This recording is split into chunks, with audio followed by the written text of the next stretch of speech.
Hey guys, welcome back to the channel. This is part 1 of our story. If you like this what if story and want to see part 2, let me know in the comments below. Before we start, don't forget to like, subscribe, and share this video with your friends. Also, check the description for more great content and my playlist. This story was posted by pitch_black_ on Wattpad. Now let's start. 10 years ago, the Midoriya family was your picture-perfect family. A mother who was a pro hero, a father who looked after the kids, 2 adorable 3-year-old twins. They lived a good life. Until one day, Hisashi was killed by a villain. The kids cried, but not as much as Inko. She felt anguish and extreme guilt for not being able to protect her husband. She felt like a failure as a hero and as a wife. 5 months later, Inko remarried to Toshinori Yagi, a blonde man of average height, less than average body mass, and sky blue eyes. He was a kind, humorous, and humble man who got along greatly with the kids and helped Inko realize she is not at fault for what happened to her late husband. Sometimes, not everyone can be saved. It's part of being a hero. It took some time, but they put the pieces back together. The Yagi family was happy.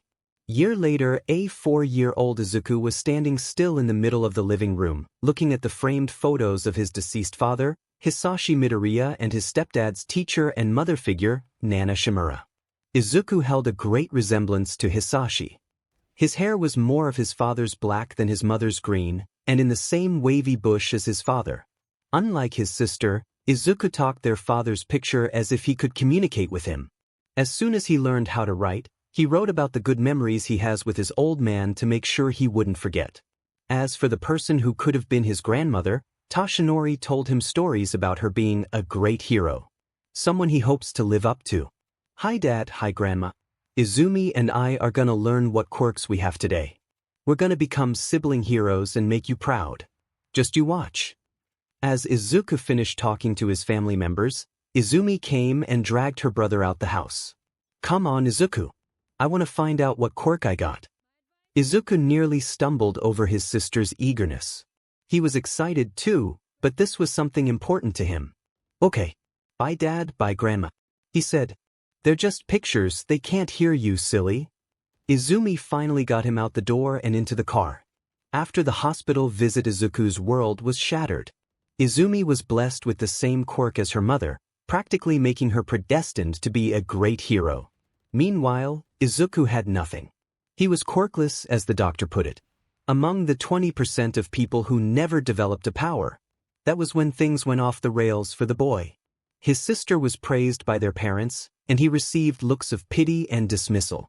Izuku tried to be happy for Izumi, but it was hurting him inside that he was overshadowed by her. As if being quirkless made them see him differently. Izuku went to sleep apologizing to his father and grandmother for being a disappointment. Kindergarten things at school were somehow worse than home. While Katsuki and Izumi were put on the pedestal of gifted children, Izuku was mocked and made fun of by everyone in class. Even his friend and sister joined in, saying he'd never be as great as them. It was like a blade to his heart, to have the 2 people closest to him turn their backs for something out of his control. Middle school, 2nd year. All right, we're about halfway through the school year, and it's about time for you kids to consider your futures. The teacher said with a stack of papers. His students were only paying half attention, except for one who was writing down notes on heroes he encountered on the street. I could pass out a bunch of boring career questionnaires. But what for? He threw the papers and the students began using their quirks carelessly. All but 3. I know you all want to become heroes. Hey teach. A smug blonde with his feet on his desk piped up. Don't get these extras' hopes up, else they'll think they have a shot at the big leagues like us. The moss ball next to him leaning in her seat had a smirk just as cocky. Sad to say, but most of the quirks here are only good enough for D-list heroes. Katsuki Bakugo and Izumi Yagi, the most gifted students in their grade. The class outraged at their arrogance. But the pair just dared everyone to fight them to prove their worth. Why are they always like this? Izuku thought as he buried his head in his notebook. The teacher pointed out that because of their impressive test results, that they had a genuine shot at making it to WhatIf, the most prestigious hero school in the country. The room filled with surprised gasps and murmurs, but the pair proudly proclaimed that they would be lucky to have them. Aiming to surpass All Might and Telekinesis, they would dominate the hero rankings and be the richest duo of all time. People all across the world would know their names and revere them, and it all starts at Tai. Oh, Izuku, you wanna go to too, huh? Everything was silent except for Izuku shuffling nervously in his seat. The whole class burst into laughter. You must be kidding, right? How's a quirkless kid gonna get into any hero school? Izuku stood up out of his seat. Actually, they got rid of that rule. I could be the first one ref. Katsuki released an animalistic growl as he blew up Izuku's desk. As the blast knocked him off his feet, Izumi sent him crashing into the wall at the back of the room. This again? When will you learn? She spat with disdain, looking disgusted and ashamed at her own twin. Listen up, Deku. Katsuki began with the most insidious grin. Just because your stepdad's gonna teach there doesn't change what a hopeless failure you are. You're even worse than the rest of these DMN rejects. Think you would take you in when they could have us. Izuku tried backing away from them, but his back was already against the wall. That's not it at all. I know I'm not in your league, but... He looked down at his feet. I've wanted to be a hero since I was little. Like Mom and Grandma. I can at least try, right? Smoke rose from Bakugo's hands as he and his sister loomed over him. What the F kind of delusion do you live in? Fine, go on and try. You'll be remembered as a martyr, that's the best you could hope for. Everyone loomed over him with their quirks like a pack of demons in hell. And the Pomeranian and the Moss Ball were the pack leaders. Deku looked down with despair in his eyes, trying desperately to tune out the mocking laughter. Defenseless Izuku, it's one thing to want to embarrass this already crappy school, but your family too. Old Dad and Grandma must be rolling in their graves. A few hours later, after a not-so-terrific morning, Izuku was finishing up some notes on heroes. Midnight, Miruko and Emilady. Welp, that's the last of the pages in this volume. Now, what pro am I gonna start this one off with? As Izuku pulled out a fresh forest green notebook, it suddenly went flying into the air and out of his grasp. What have we here, Deku? Izumi mockingly asked with Katsuki and their followers. What is this, your 14th hero notebook? Bakugo asked. Izuku tried reaching for his property, but Izumi just lifted it higher. You're gonna need to go a little higher, Deku. Katsuki said with a sick smirk. Izuku looked at them with horror-filled eyes. Please. Not this again. The heartless faces of his once best friends told him he didn't have a choice. Sighing out his hopes, he stood on his desk and tried to reach for his empty book. Jump for it, Izumi said, making Izuku fall deeper into misery. Here it comes. Izuku jumped off the surface of his table. The moment he did, Katsuki had an explosion waiting to blast him off his footing. Izuku screamed in pain as he landed on the floor in a smoking heap. Oh, that never gets old. Katsuki chuckled while wiping a tear from his eye. It got old about 4 years ago. Izuku thought. Can I have it back now? He asked in a broken-down voice. Izumi and Katsuki smirked evilly as a better idea formed in their heads. She threw the book to Bakugo for him to explode and toss out the window. Why do I even try? Izuku wondered, hardly even feeling anything at this point. The constant repetition dulled his responses to this torment they loved so much. He just prayed that someday there would be an end to this CYCL. The bullies grabbed the rest of their things and walked away, leaving the broken and burned greenette on the floor. Katsuki had some parting words. You know, if you really want to be a hero, there might be a chance for ya. Izuku's ears perked up ever so slightly. Just pray that you'll be born with a quirk in your next life, and take a swan dive off the roof. Suicide baiting. But that's not nearly as bad as what Izumi said. Kaken, don't tell him that. What if he listens to you? For a brief moment, Izuku's heart beats with a long-forgotten emotion. Imagine how sad old Dad and Grandma would be about being stuck with him. Only for his hopes to be shattered once again. The sick punks left, leaving a motionless Izuku still on the floor. After a few minutes of laying still, he got up and grabbed his things. Another day, another burn and bruise to treat, he thought as he left the building. Before doing so, he looked out the window for a concerning amount of time. Maybe next time I'll jump out the window. It's definitely a fast way to escape them. Izuku was glad he hadn't written anything in his new notebook yet. The forest green cover was now covered in gray soot, and most of the pages were all a burnt caramel brown, and the ashes on the corners fell off. Ruined before I had a chance to try it. At least they're suching things up. Izuku thought as he took a different route home to avoid the people who hate him most, not that it mattered. Once he got home, he practically didn't exist. While Izumi was the golden child of the Yagi family, Izuku was the cast-off, the black sheep. The outcast of his own family. On rough days like today, or most days really, he has to patch himself up from all the abuse he suffered. If his parents saw, Izumi would tell them he picked a fight and got beat up for attention. That got him something worse than neglect. Unjust punishment. As poor Izuku walked through an underground tunnel, he heard something rumbling beneath his feet. He turned around and saw a living pile of sludge bursting out of the sewer. "Hello, skin suit," he exclaimed before lunging at the petrified child. Izuku tried to flee, but was caught in the villain's body. He tried to scream, but the villain was working his way into Izuku's mouth to control his body like a puppet. "Nothing personal, but I just need a disguise to help me skip town. Thanks for being so charitable." Izuku dropped his notebook as he felt himself becoming weaker. Is this really how I leave this world? Well, I just hope you won't be too disappointed. Grandma. He faded out of consciousness and was ready to face death. The sludge monster continued to force himself into Izuku's body, but something made him stop. He could feel something in the kid pushing back, even though he had gone limp. The force pushed back harder, and as it did the villain felt a mysterious chill up his spine. The hell is this? Where are you, villain? You can't evade the long arm of justice forever. That voice really made the sludge man shiver. I don't have enough time to take over this brat. Oh well, thanks for nothing, you useless runt.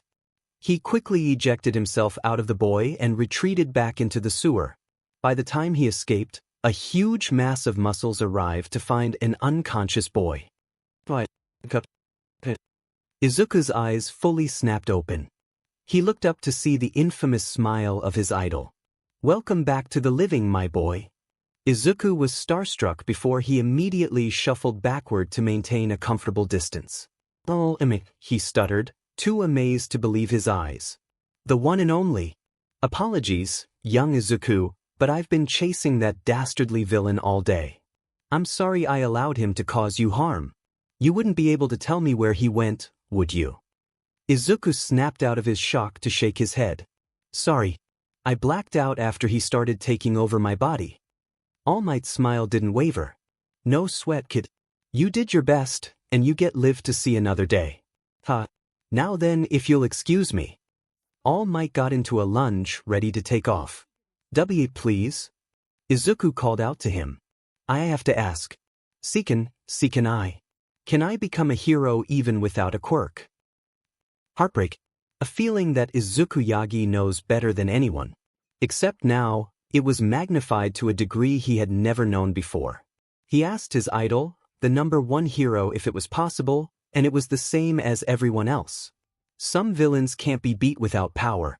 Without a quirk, you'll end up dead. Don't give your family something to worry about. Tears fell freely down his face as he trudged his way home. His face reflected nothing but anguish, pain, apathy. If he were to run into any more villains, he wouldn't put up a fight. Finally, he made it home to his family's large house. When he walked in, he went straight to the family members that didn't make him feel like a burden or a punching bag. "Hi Dad, hi Grandma. Today was rough. Rouger than usual. I don't know how much more of this I can take. Please keep watching over me." A final tear hit the floor as he finished his prayer. When he went to his room, he passed Inko in the kitchen preparing dinner. She had the day off, so Izuku didn't know why, but for some reason he felt compelled to try to talk to her. Have a conversation about his day for the first time in years. With almost no hope in his eyes, he went to the kitchen. "Hi Mom." Inko was too busy slicing vegetables to notice him. My day was horrible, almost died dash. Inko stopped what she was doing to look at Izuku. What? Don't just come here and make jokes like that. You know how I feel about the topic of death. She yelled at her son, but she didn't see him as such. I don't know what I was thinking. Izuku muttered to himself. Inko took that in the worst way. Don't tell me you were making trouble for yourself again. Go upstairs. Izuku dragged his feet, wishing he hadn't said anything, wishing he hadn't given her a chance to be a mom to him.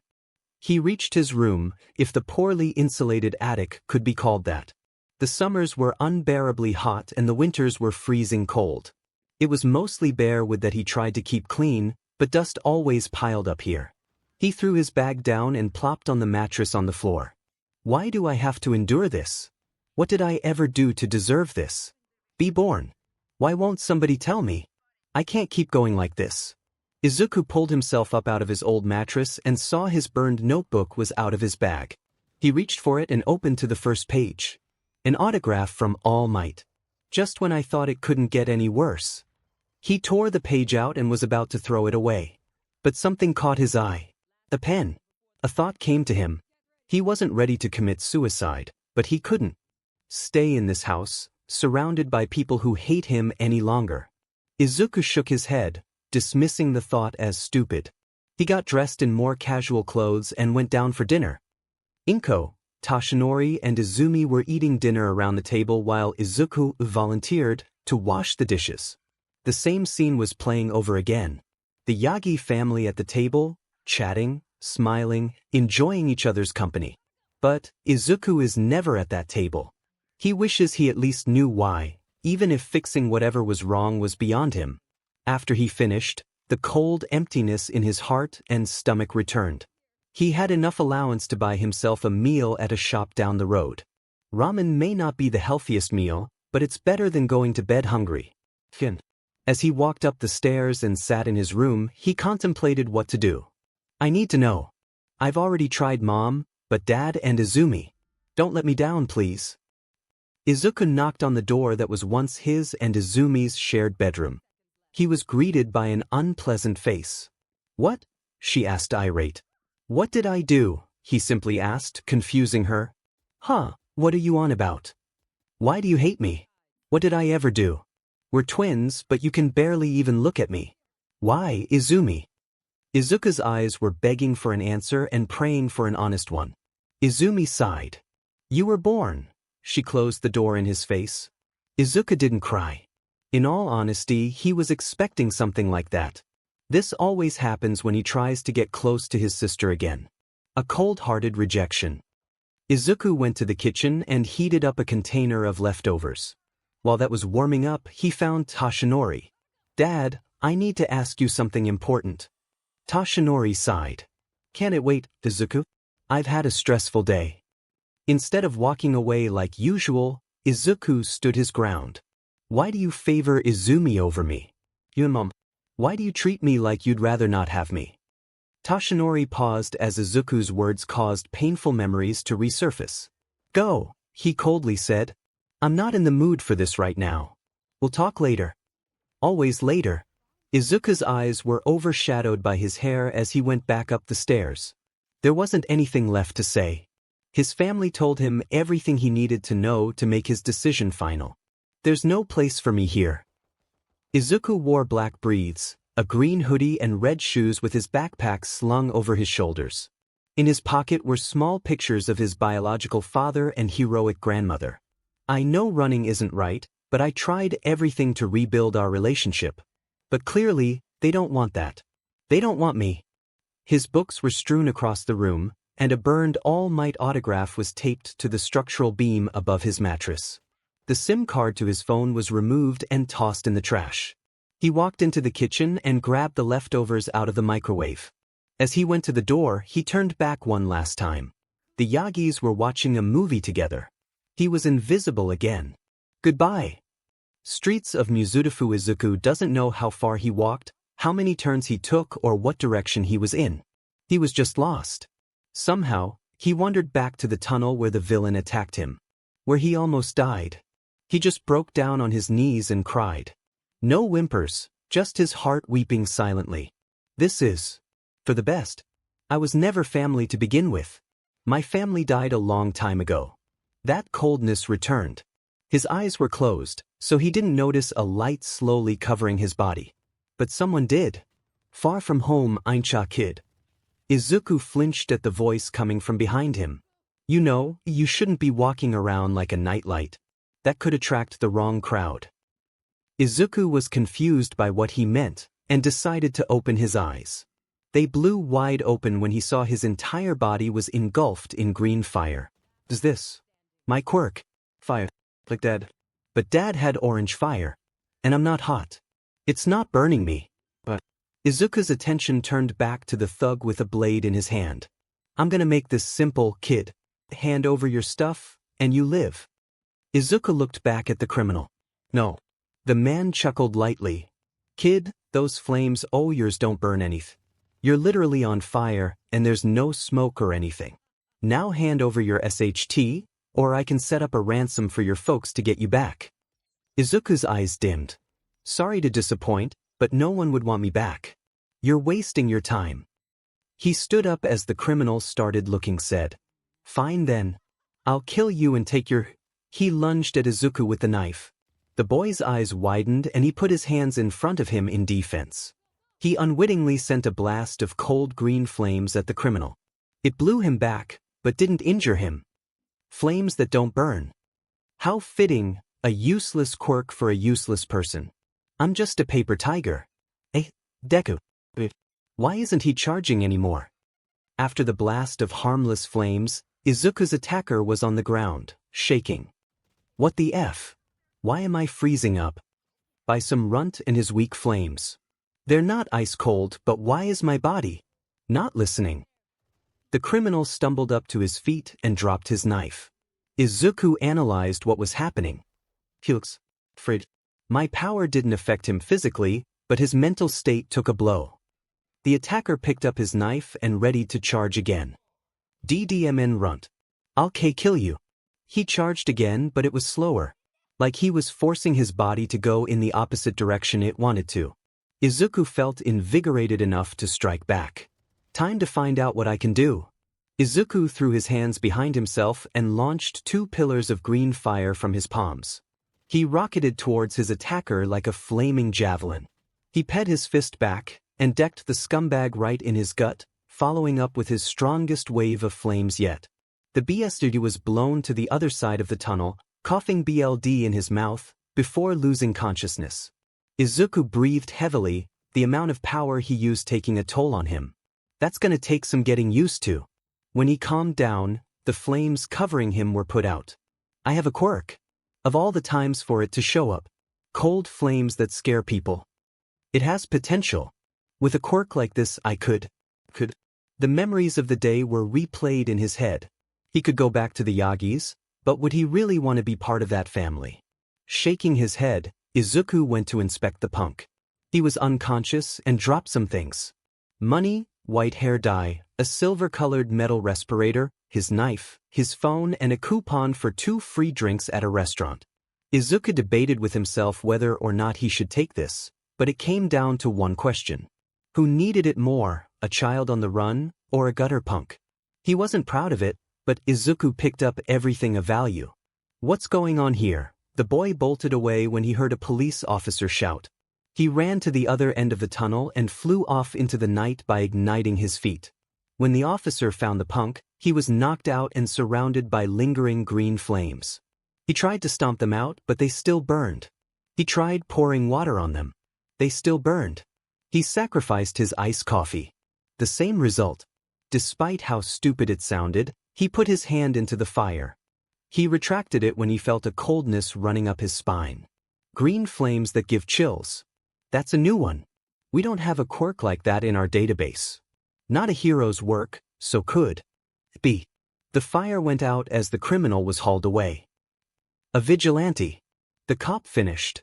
Meanwhile, Izuku was jumping from rooftop to rooftop in the city, hardly noticeable among the bright lights of the evening. He used the propulsion of his quirk to make jumps and landing easy, and he landed with a tumble on a rooftop. He finally had a moment to catch his breath. He looked at his hands. I'm still alive. Green flames ignited in his palms. I have a quirk. He remembered what he used it for. I don't have a license. I didn't have the authority to stop that guy. But a criminal was arrested thanks to my actions. That was the closest he'd ever come to actual heroism. Izuku walked to the edge of the rooftop and looked over the city. What I did wasn't within the rules, but it was the right thing. I was attacked twice today. And the second time made me feel like I did something good. Izuku reached into his backpack and pulled out his charred notebook. He remembered wondering what hero he would catalog. Let's SW things up. Not a hero or a villain. The vigilante Izuku walked, put on the respirator, and looked out over the city. Even if people will never see me as a hero, I'll still do everything in my power to help them. And this time, I won't let anyone hold me back. Izuku age, 13 affiliation, none quirk, Psycho Flames years ago, childhood Izuku and his friends. Well, Kaken and Izumi's friends were parading through the forest with Izuku at the back. Kaken was being lifted in the air by Izumi while he set off explosion like a floating sparkler.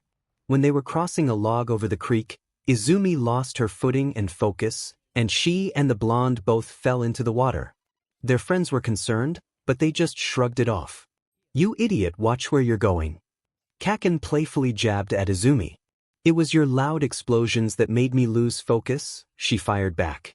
Their playful banter was cut off when a hand reached out to help them. The hand came from the weakest member of their group. Are you guys okay? I was worried you got hurt bad.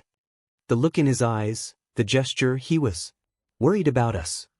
Like we're weaklings. Like him. Showing these ingrates kindness they didn't deserve. That was the first time Izuku Yagi had to learn how to block a hit. Present Izuku had revisited the same forest he and his childhood friends used to play together in. At first, it was a fun place with good memories. Later, it made him feel hollow, empty. Like he was never meant to be there, unwanted.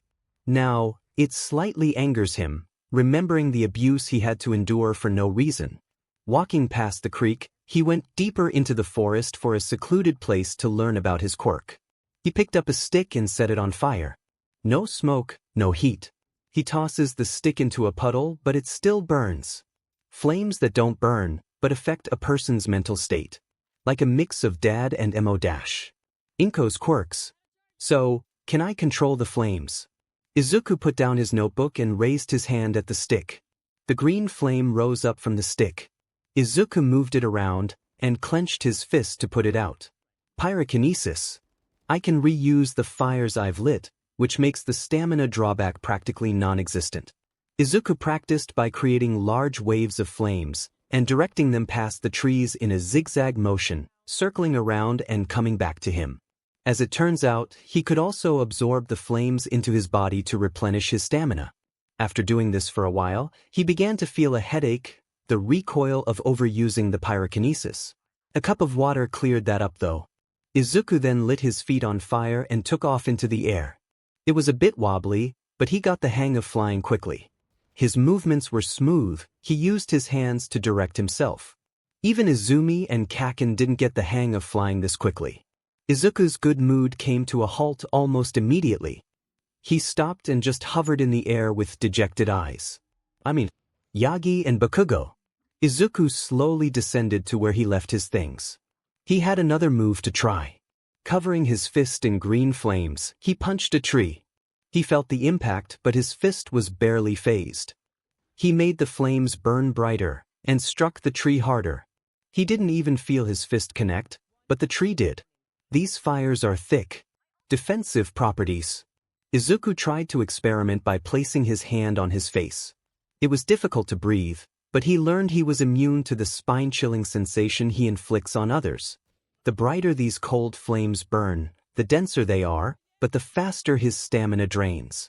The flames he's left to burn can be sustained passively, but these incapacitating fires need more focus and energy. I could use this for capture moves. Man, cold flames are great. I wish I got it sooner. But then, I'd still be with them and their conditional love. Izuku shook his head. They were never family to me. I don't need them holding me back anymore. I have to focus on getting stronger.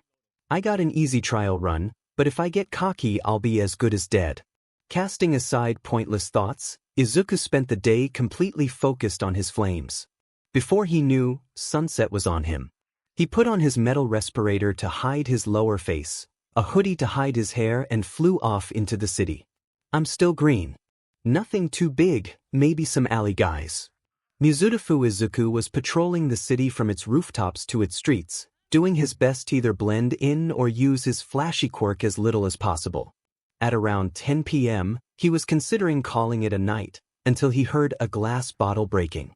He went to investigate and found 2 alley punks holding purses. Probably stolen. Not a bad haul, bro. We'll be eating good tonight. One wearing a red beanie said, "You got that right. Burgers, booze, maybe some Estevar, but to finish it off." One wearing a dark green overcoat said, "That was everything Izuku needed to hear." "Pardon me," he spoke up. The crooks looked to see a short hooded figure. "Am I correct in assuming that doesn't belong to you?" The 2 of them smirked. "Yeah, so what? Go play hero somewhere else, brat." Izuku slowly walked towards them. The beanie-wearing crook just shrugged. "No one will see us this deep in the alley." He raised his hand and shot orange flames. "So long, Rugrat." Izuku was consumed in a wave of flames. Poor kid. Dying like a hero.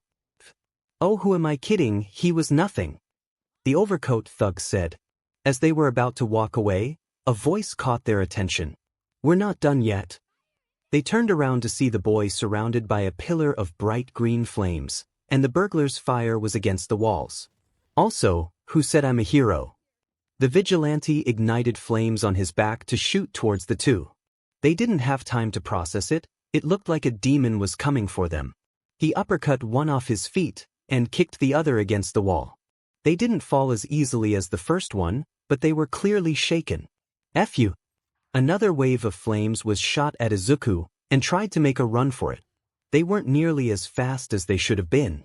Izuku was unaffected physically by the flames and took off to the sky, aiming to cut the robbers off before they could leave.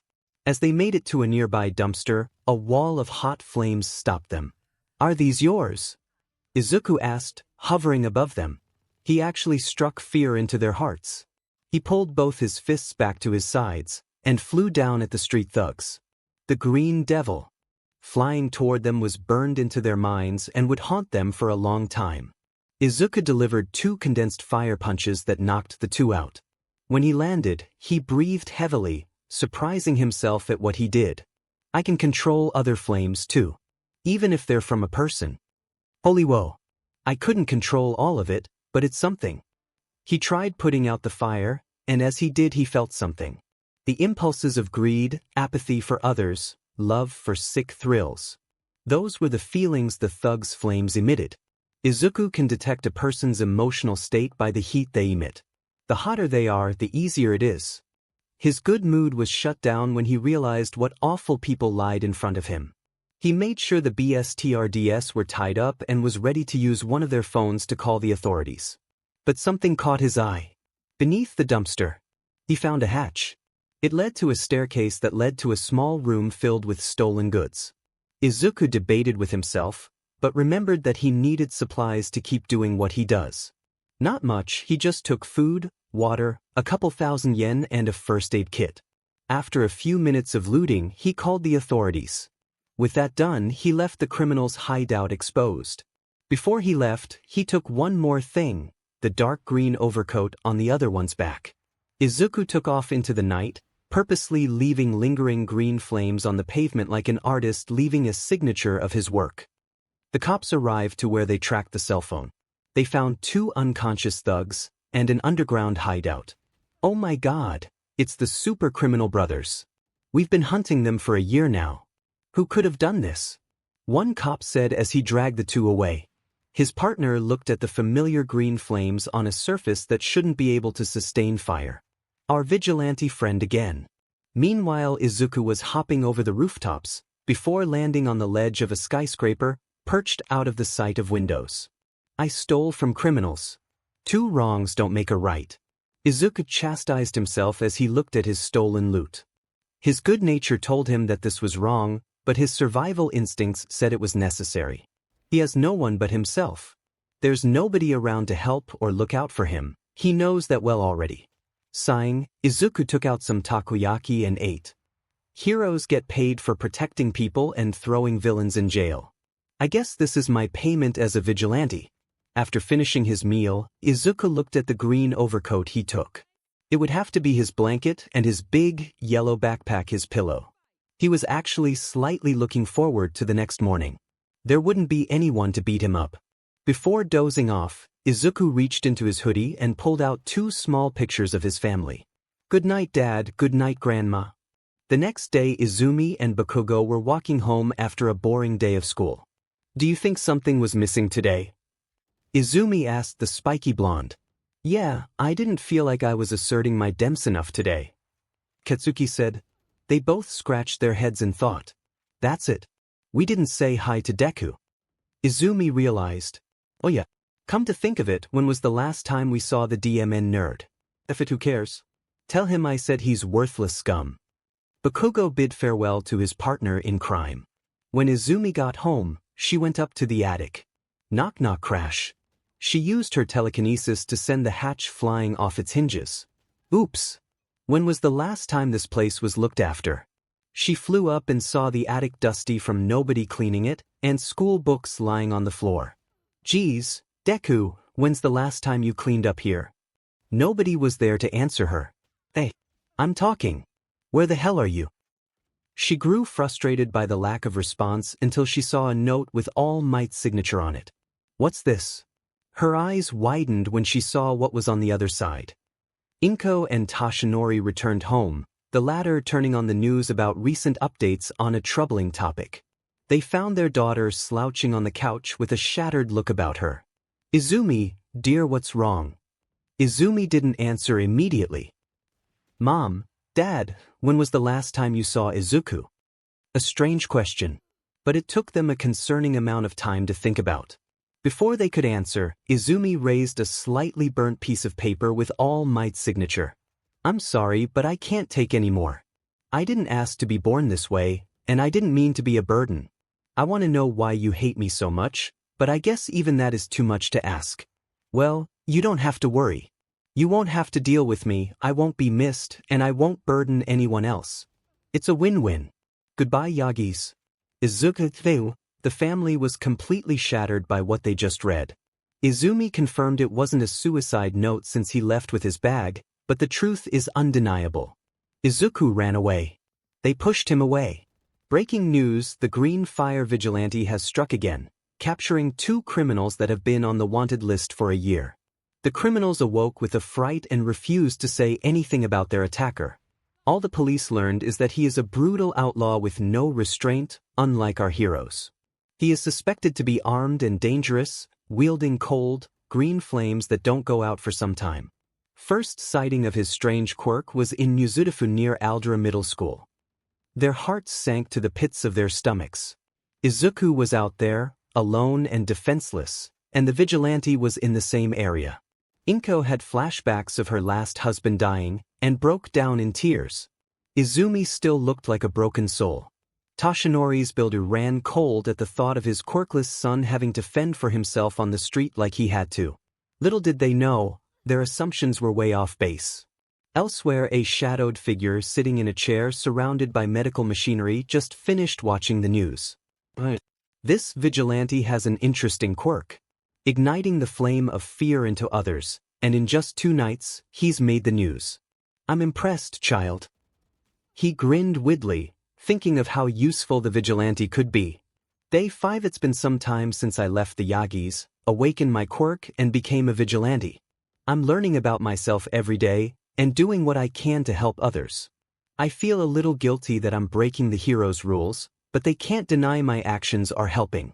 Izuku put his notebook in his bag as he hid it behind an air conditioning unit. Wearing a black shirt and green shorts, he was going to spend his day walking around town like an average kid. Of course, he couldn't risk being recognized, so he wore a face mask and a cap that let black and green tufts of hair hang over his eyebrows. He blended in quite well with the people. There weren't many on the streets, which is good for someone not wanting to be recognized. He stopped by a playground and looked at the kids playing. It was a much-needed moment. He saw children getting along, running around and having fun. I wish I had a better memory of this place, he thought solemnly as he walked away. On one of the lampposts, he found something interesting. A missing person poster with his face on it. Izuku had mixed feelings about this. Are they worried about me?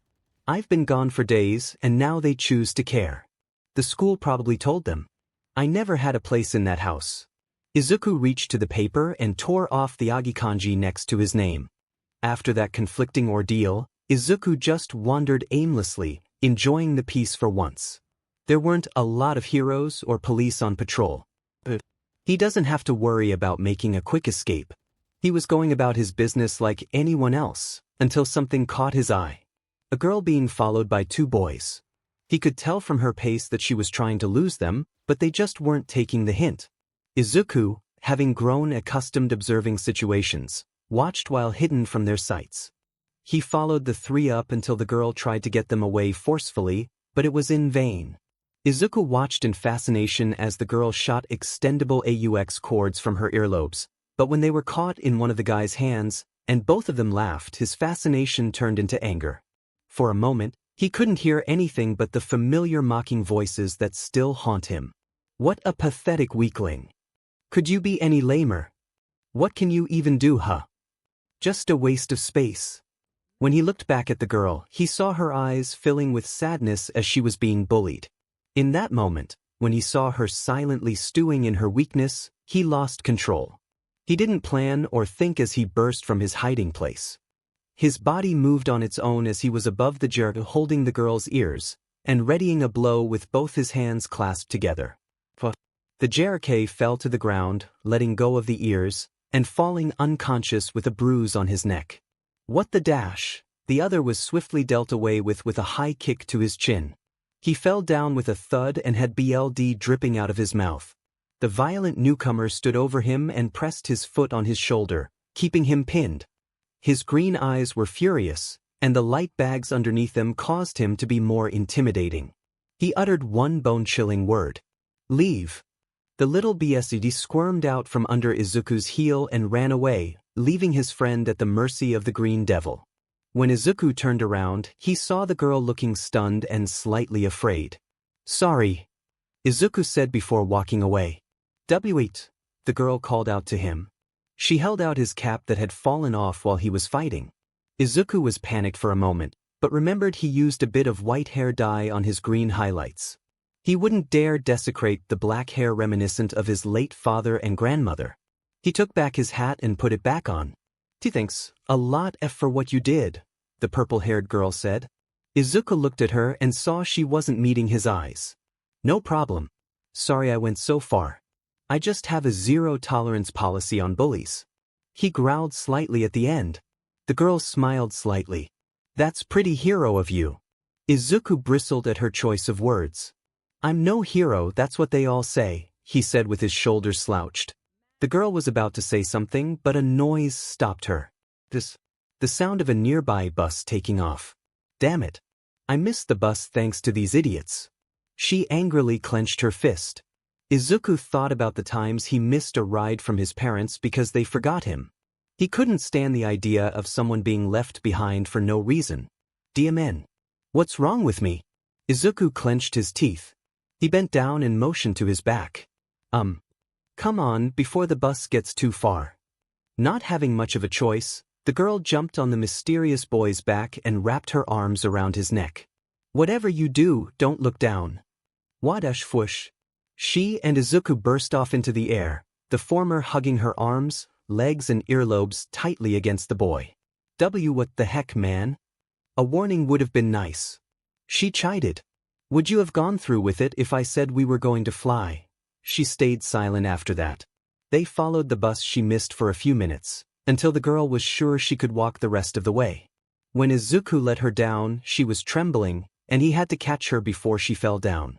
Flying is terrifying, she stuttered. Izuku rubbed the back of his as he set her down on the pavement gently. It's scary the first time, but you get used to it. Well, bye. As he was about to leave, the girl called out to him. Hey, what's your name? Izuku froze. He couldn't tell her his full name for 2 reasons, missing person posters, and he is no longer part of that family. But he hadn't actually thought about what he would do in this situation. But he had to say something. Zizu.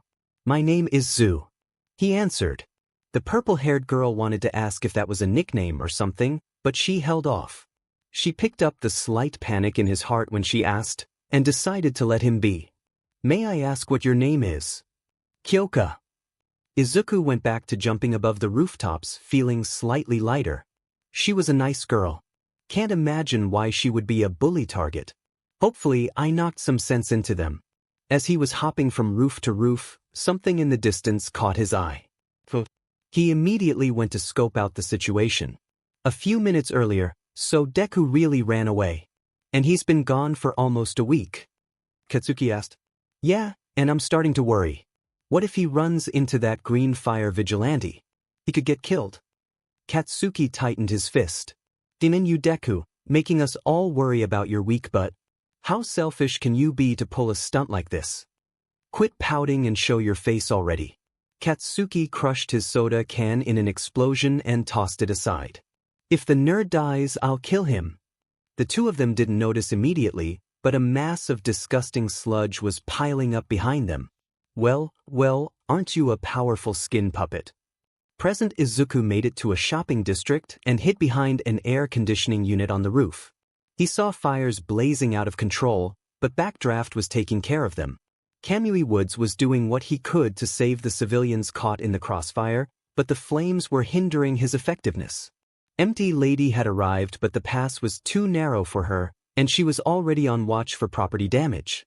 Death Arm's attacks on the villain did nothing. Monster! How dare you take a child hostage? He yelled. Izuku looked toward the villain causing this.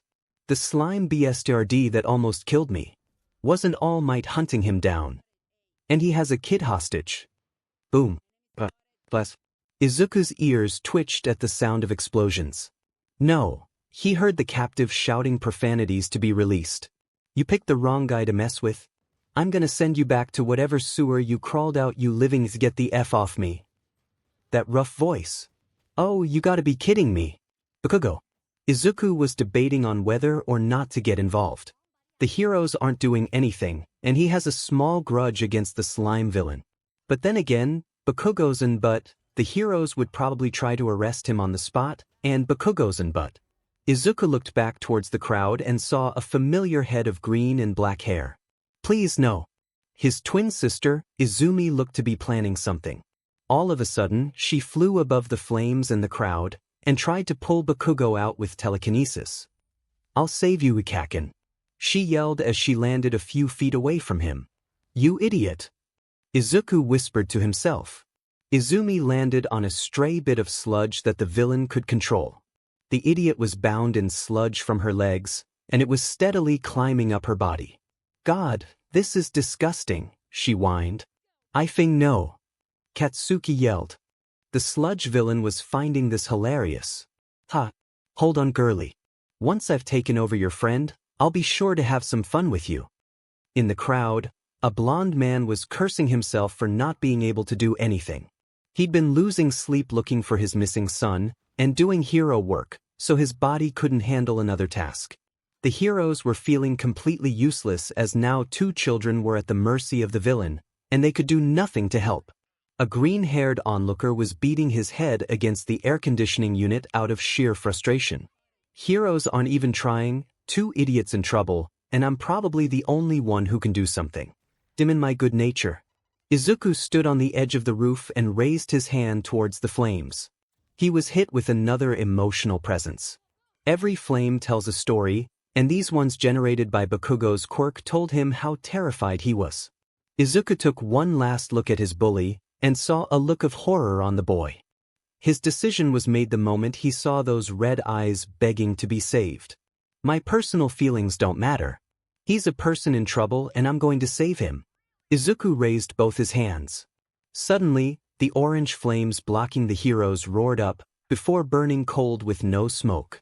They were confused until they took on a green hue. The flames then moved towards the villain and into his mouth. What the F is this? Katsuki thought, starting to lose consciousness. Izumi looked in wonder as the green fires forced their way into the villain. Time for a taste of your own medicine. Once most of the flames were consumed into the sludge, Izuku made both his hands into fists. The living slime exploded in a powerful burst of green flames, and 𝐒𝐲𝐸 was sent tumbling into Izumi. The both of them were safe. The crowd was watching in awe. What just happened? Green flames. Whose quirk was that?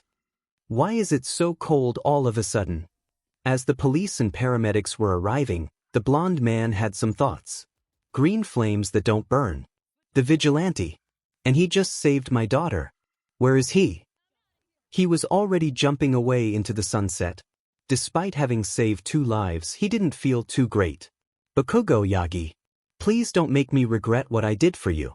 Later, Katsuki and Izumi were sitting quietly in Toshinori's car as he drove them home. I saw the fight you put up, Katsuki. You held your ground well, even the pros were impressed by your fighting spirit. 𝐒𝐲𝐸 just huffed, not feeling like being praised for once. And Izumi, you showed incredible spirit rushing into harm's way like that. But you need to learn to analyze your situation and make the best decision. Izumi nodded. Analyze? Izuku was so much better at that. I'm no fan of the vigilante that saved you, but once he's captured, I'd like to have a word with him. Toshi said. They dropped Katsuki off first. Later, Uncle Toshi. The blonde waved over his shoulder. Izumi and Toshi were in the car with a tense silence. Dad, do you think the vigilante might have seen Izuku?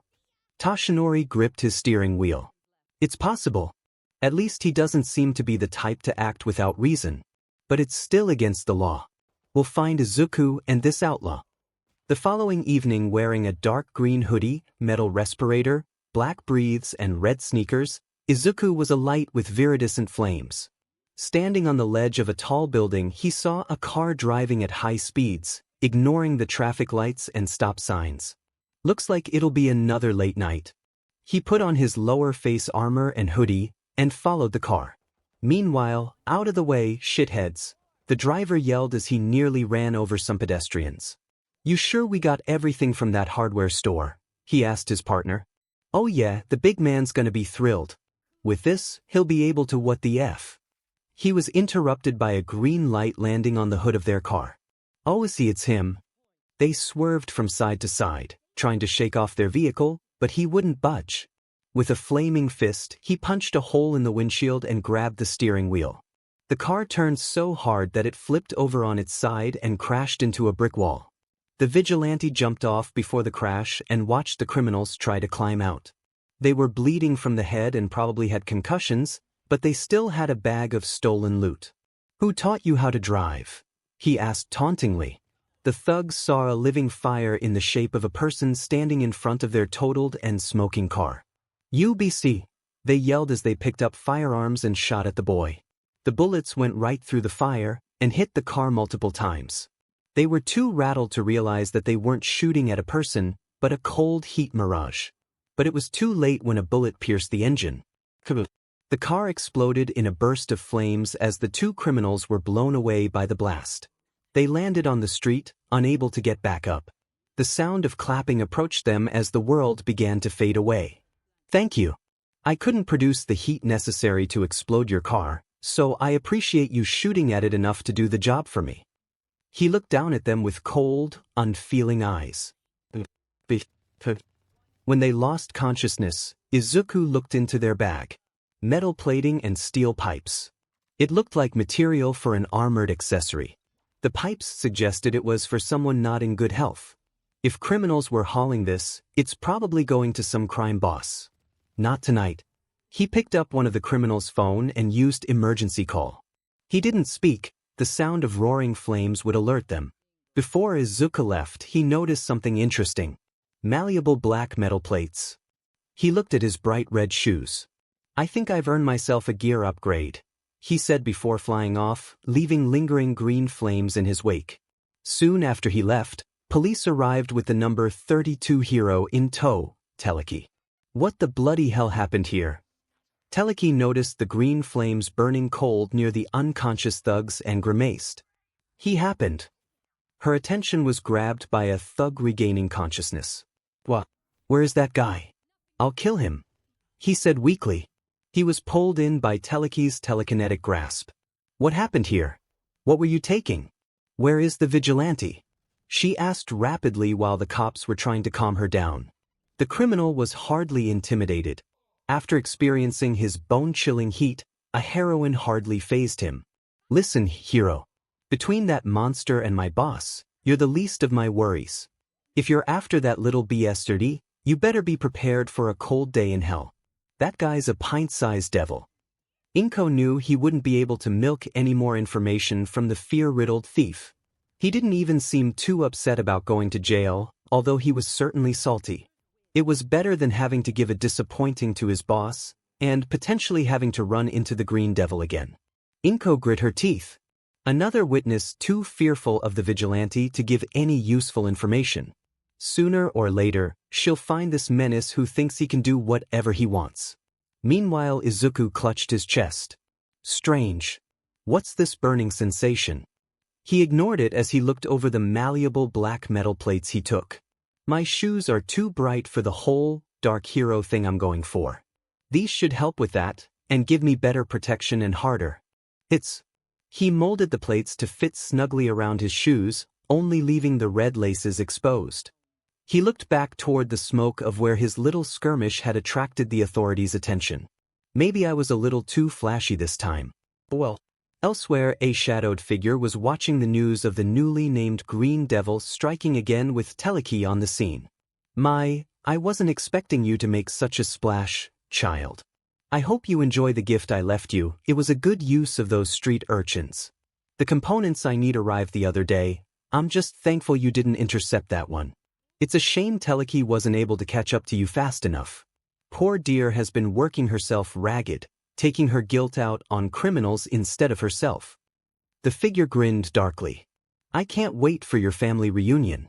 I'll be watching. It was a lovely morning in Mizudafu. The birds were chirping, the sun was beginning to rise and banish the darkness of the night. The Green Devil was holding a criminal by the neck and dousing him in freezing heat. A usual morning. When he dropped the criminal, he noticed that the sun was rising to tell him the night shift was over. DMN, already. Well, putting on a black compression shirt, black shorts, a face mask and short-sleeve hoodie, Izuku was dressed to walk casually among the civilians. Before leaving, he reached into his backpack for 3 things: his journal and his pictures of his family. Day 15. I continue to fight whatever bad guy comes my way, doing what I can to help people sleep at night. Recently, I helped Yagi and Bakugo, and I've had a bothering burning sensation in my chest ever since. I hope that isn't any indication. He put his notebook in his backpack and prayed to his deceased family members. Time to survive another day. Izuku walked through the streets, not interacting with anyone. He thought about how different things were compared to 2 weeks ago. He may sleep on rooftops, but at least he doesn't cry himself to sleep anymore. He may be a target of heroes, but the need to run away from people is hardly anything new to him. And thanks to the money he takes from the criminals he beats, he can afford to feed himself better than the Yagis did. Best of all, they aren't here to hurt him. His walk took him to a local library, where he saw another missing person poster. So why does it burn when I think about them? He decided to do some light reading to hopefully clear his head. The library always brought him a sense of comfort during his middle school days. Many days, it was a safe haven from any bullies trying to ruin his life. The librarian was probably the only person in the entire school he built a somewhat positive relationship with. Some afternoons, he helped her put the books back on the shelves. Thick, heavy books. It was an exercise that made him not completely frail and have a small bit of muscle. Definitely nothing on Katsuki, at least not back then. But what about now? Ding, there's that burning again. He shook it off and looked for a good book to read. Perhaps he could brush up on treating wounds, although it's been a while since he needed to. As he was browsing, he heard a voice groan too loud for a library. This is Heel, she ummed. Just kill me, it'd be easier at this point. Izuku went to investigate. It's become a habit of his to look into situations that grab his attention. He found a pink-skinned girl looking at a pile of textbooks. Studying when it's summer break. See, can I ask what you're doing? Izuku walked up to the pair and asked. The pink girl had bushy hair like him, and black sclera with golden pupils. A mutation quirk. She looked at him with tired body language and eyes. Writing my will. Pinky answered. Izuku smiled just a little bit beneath the mask. Studying, she answered for real this time. Izuku tilted his head. During the summer. Am I missing something? The girl explained that she had faked being sick during finals 3 weeks ago to miss being tested on her worst subjects. Eventually, the school and her parents found out the truth, and she had to write the papers during summer break. My parents left me here to study the whole day. Pinky whined. This is cruel and unusual punishment. I want a lawyer. She shouted, only for a librarian to shush her. Izuku's smile widened slightly. He looked at the textbooks and saw she was covering math, history, and English. I do well in all of these, he muttered aloud. Really? She asked in surprise. Could you tutor me? Please. I've only got 3 days to get through all this. Izuku was taken aback by the pink girl's request. Tutor you. No one ever asked him to help them study, despite him consistently being at the top of his academics. Even the lowest of the class turned their back on him when he offered. They'd rather fail than get help from Deku. The worst was when his notes got stolen. He was brought out of his bitter thoughts when the pink-skinned girl was on her knees in front of him. Please help me, I'm begging you. There's no one else. You're my only hope. Izuku held out his hands to get her to stop. Alright, I'll help you. You don't have to beg, now please get up. People are staring. Pinky jumped back on her feet and grabbed his hands and shook them energetically. Thank you, thank you, thank you. You're a lifesaver. Izuku chuckled lightly and went to find a chair. I'm Mina Ishido, by the way. Izuku smiled. Nice to meet you. He left to go find a chair, but he was stopped. What's your name? Izuku's eyes filled with nervousness for a second. I'm Zu, he said before speed-walking to find a chair. He didn't know it, but the girl was gushing over how cute that name was. A hole in his heart had formed from lying to those nice girl. He couldn't risk being turned into the police, go back home and suffer neglect and abuse again. He was also reminded of another reason he left. No one ever wanted to be around Izuku. Okay, you said you've got 3 days to prepare. We can do one subject each day and draw up notes to revise each night. How about we start with your worst subject? Mina didn't wait a second before answering. Math. They spent a few hours studying and getting notes down. They decided to take a lunch break in between. They walked to the food court of a nearby mall. I still can't believe exams during vacation is even legal. Mina groaned. Well, you wouldn't know if you didn't come up with faking sick. Zu said. How was I supposed to know this would happen? Izuku smiled talking to her, enjoying a bowl of katsudon with his mask down. He can't remember the last time he had a real conversation with anyone. Thanks for agreeing to tutor me, Zu. I owe you big time. Mina said. Zu swallowed his food before talking. It's okay, I'm actually getting more out of it than you know. Like what? Having a hottie as arm candy. Mina teased, eliciting a blush from the boy. Actually, a normal school experience. Mina looked at him curiously. I've never studied with other people before, so this is a nice change of scene. He had the smallest smile on his face, which was more sad than anything. Who wouldn't want to study with you? You're smart and you make studying not so horrific. His pink friend said. Izuku looked down at his food. Let's just say I'm not the most popular. The mood around the table was very gloomy. Screw them. Mina suddenly said, surprising the black and white-haired boy. They don't know what they're missing.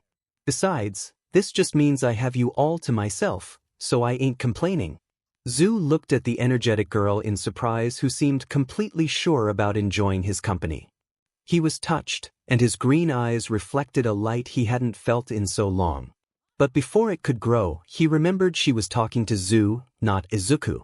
He has no reason to believe she would feel the same if she knew who he really was. He closed his eyes and put on a smile. Thanks, I like you too. When they finished their meal and paid, they walked back to the library to finish their studying for the day. Come dusk, they were bidding each other farewell. Izuku went to sleep that night feeling lighter. The next day, they focused on history. Their study sessions were also nice bonding sessions, although Zhu didn't talk much about himself after opening up about his own school life. He was careful to keep her at a safe distance while staying friendly and accommodating. On the final day, they touched on English. "You're coming along pretty well. Studying isn't so bad, right?" Zhu asked. "Not when you have a great teacher." Mina winked. Zhu was thankful his mask hid his blush. "I'm almost upset. This has been fun." She pouted cutely. "But it was thanks to my great idea that we came together, and I'm probably going to get better grades than I would without you." "Thanks to," Mina exclaimed. Izuku felt himself warming up comfortably. "It's been a pleasure, really." They decided to finish studying at the food court to save time and walk around the mall. Window shopping for the teens was a relaxing bit of fun. These are the experiences Izuku was missing out on as a normal kid. Even before the vigilante act, he never had this. Perhaps, if he left that behind and returned home, he could spend more time with Mina. He would have a friend. Things could be better. "Hey look, it's Teleki," Mina exclaimed. Izuku felt his stomach flip and his heart stop beating. He turned around and saw Mina was looking at TVs on display. He sighed in relief when it was just his mother on the screen. She looked distraught. The headline said it was about her missing son. She was weeping on camera for her quirkless son to come home. Izuku hadn't seen her so miserable since Hisashi died. It made the boy feel a surge of guilt. But still, a couple days of suffering isn't a fraction of what they've made him endure. "Oh, I've read about this online," a passerby said. "Teleki's missing kid, rumors say he's quirkless." Izuku bristled at that part. "That pisses me off," Mina said, making Izuku's heart crack. "She's a pro-hero, but lost her own son. Come on." Izuku looked at her in surprise that she didn't comment on the quirkless part. Poor kid must be starving. His parents better feel guilty about it. Izuku felt extremely happy. Instead of mocking the quirkless boy, she scolded his mother and sympathized for him. It took a good deal of strength to hold back his tears. Although, looking at his mother's face, he felt bad all over again. Maybe it's not completely her fault. Mina looked at him in confusion. It stung Izuku to say this, but just this once, he could give his mother the benefit of the doubt. Pros don't have it easy, and someone in the top 30s must have a lot of responsibilities. You know that vigilante with green flames. Out of all the heroes trying to catch him, I hear Teleki is working the hardest. The girls took his words into consideration. "Yeah, that's fair," Mina said. "But still, there's gotta be something seriously wrong for a kid to go missing," she argued, to which Izuku agreed completely. They watched the interview for a little while longer. When asked if the boy was kidnapped, Teleki said there wasn't a break-in, so that's not the most likely. When asked about the boy's home life, she barely had anything to say. This raised the question if maybe her son was a runaway, but nobody asked and she didn't say so. Izuku felt his heart pounding and burning at the same time. "My head's gonna explode," Mina said as she rubbed her aching noggin. "Congratulations. I think you earned the night off," Zhu said, walking her out of the library. Mina had somehow survived a full 3 days of Zhu's thorough tutelage. "I know I've said this a lot, but thanks for your help, Zhu," Mina said. "If I didn't have you, I might have to do summer school." Her pink skin crawled at the thought. They waited outside the library for their parents. Well, one of them, "Hey Zhu, what's your opinion on the Green Devil?" Mina suddenly asked. "The vigilante. Why are you asking?" Zhu asked back. "Well, we got your opinion on Teleki, but this guy is something else. Just curious what you think." Izuku brought his hand up to his chin. He was asked about his opinion of himself. Well, he's breaking the law by doing hero work without a license, but nothing seriously bad has happened. In fact, he's doing more good than harm. His non-lethal flames are good for intimidating without doing damage, and half a dozen criminals have been arrested thanks to him. Mina put on a quizzical faces. "Yeah, he is pretty good at what he does." Mina agreed. "Do you think he could be our age? If he is, then he better not get caught. When I become a hero, I'm working with this guy." Izuku was shocked by what he just heard. "You want to be a hero?" he asked. She nodded enthusiastically. "But going to you in a year and a half. Izuku looked stunned for a moment, but smiled at her with warm eyes. I'm sure you'll be a great hero. His eyes were happier than she'd ever seen, and Mina returned it with a wide grin. They talked about the Green Devil for a while longer. Apparently, Mina wanted to go pro to catch the vigilante herself and make him her sidekick. Zhu laughed at that, but he secretly wouldn't mind that. The girl turned her head when she noticed her parents' car approaching. Hey Zhu, come meet my folks. Her friend had disappeared. He had something important to think about. Hopping from rooftop to rooftop, Izuku sat down and looked at the sunset. He pulled down his mask and hoodie, and wiped a tear from his eye. Ashido, thank you. You've helped me more than you know, more than I imagined you would. I'm sorry for leaving without a goodbye, but I meant what I said. You will be great a hero. Freedom. Mina cheered as she paraded in the streets with test results in hand. Victory. She cheered as she held her test results. This is my diploma from graduating the University of Zhu. Mina got straight BS on her exams, shocking her parents and her teachers. She wanted to thank her friend for the help, but she couldn't find him anywhere. But it's okay, he knew how ecstatic she was. Standing on the roof of their library, Izuku watched his friend celebrating a couple meters away. He smiled at seeing them so happy. With a solemn smile, he said goodbye as he flew away. On his way to his destination, he passed another missing person poster and left it alone. Yagi residence. Izuku wanted to throw up. The large house in front of him was never his home, but one of his hells.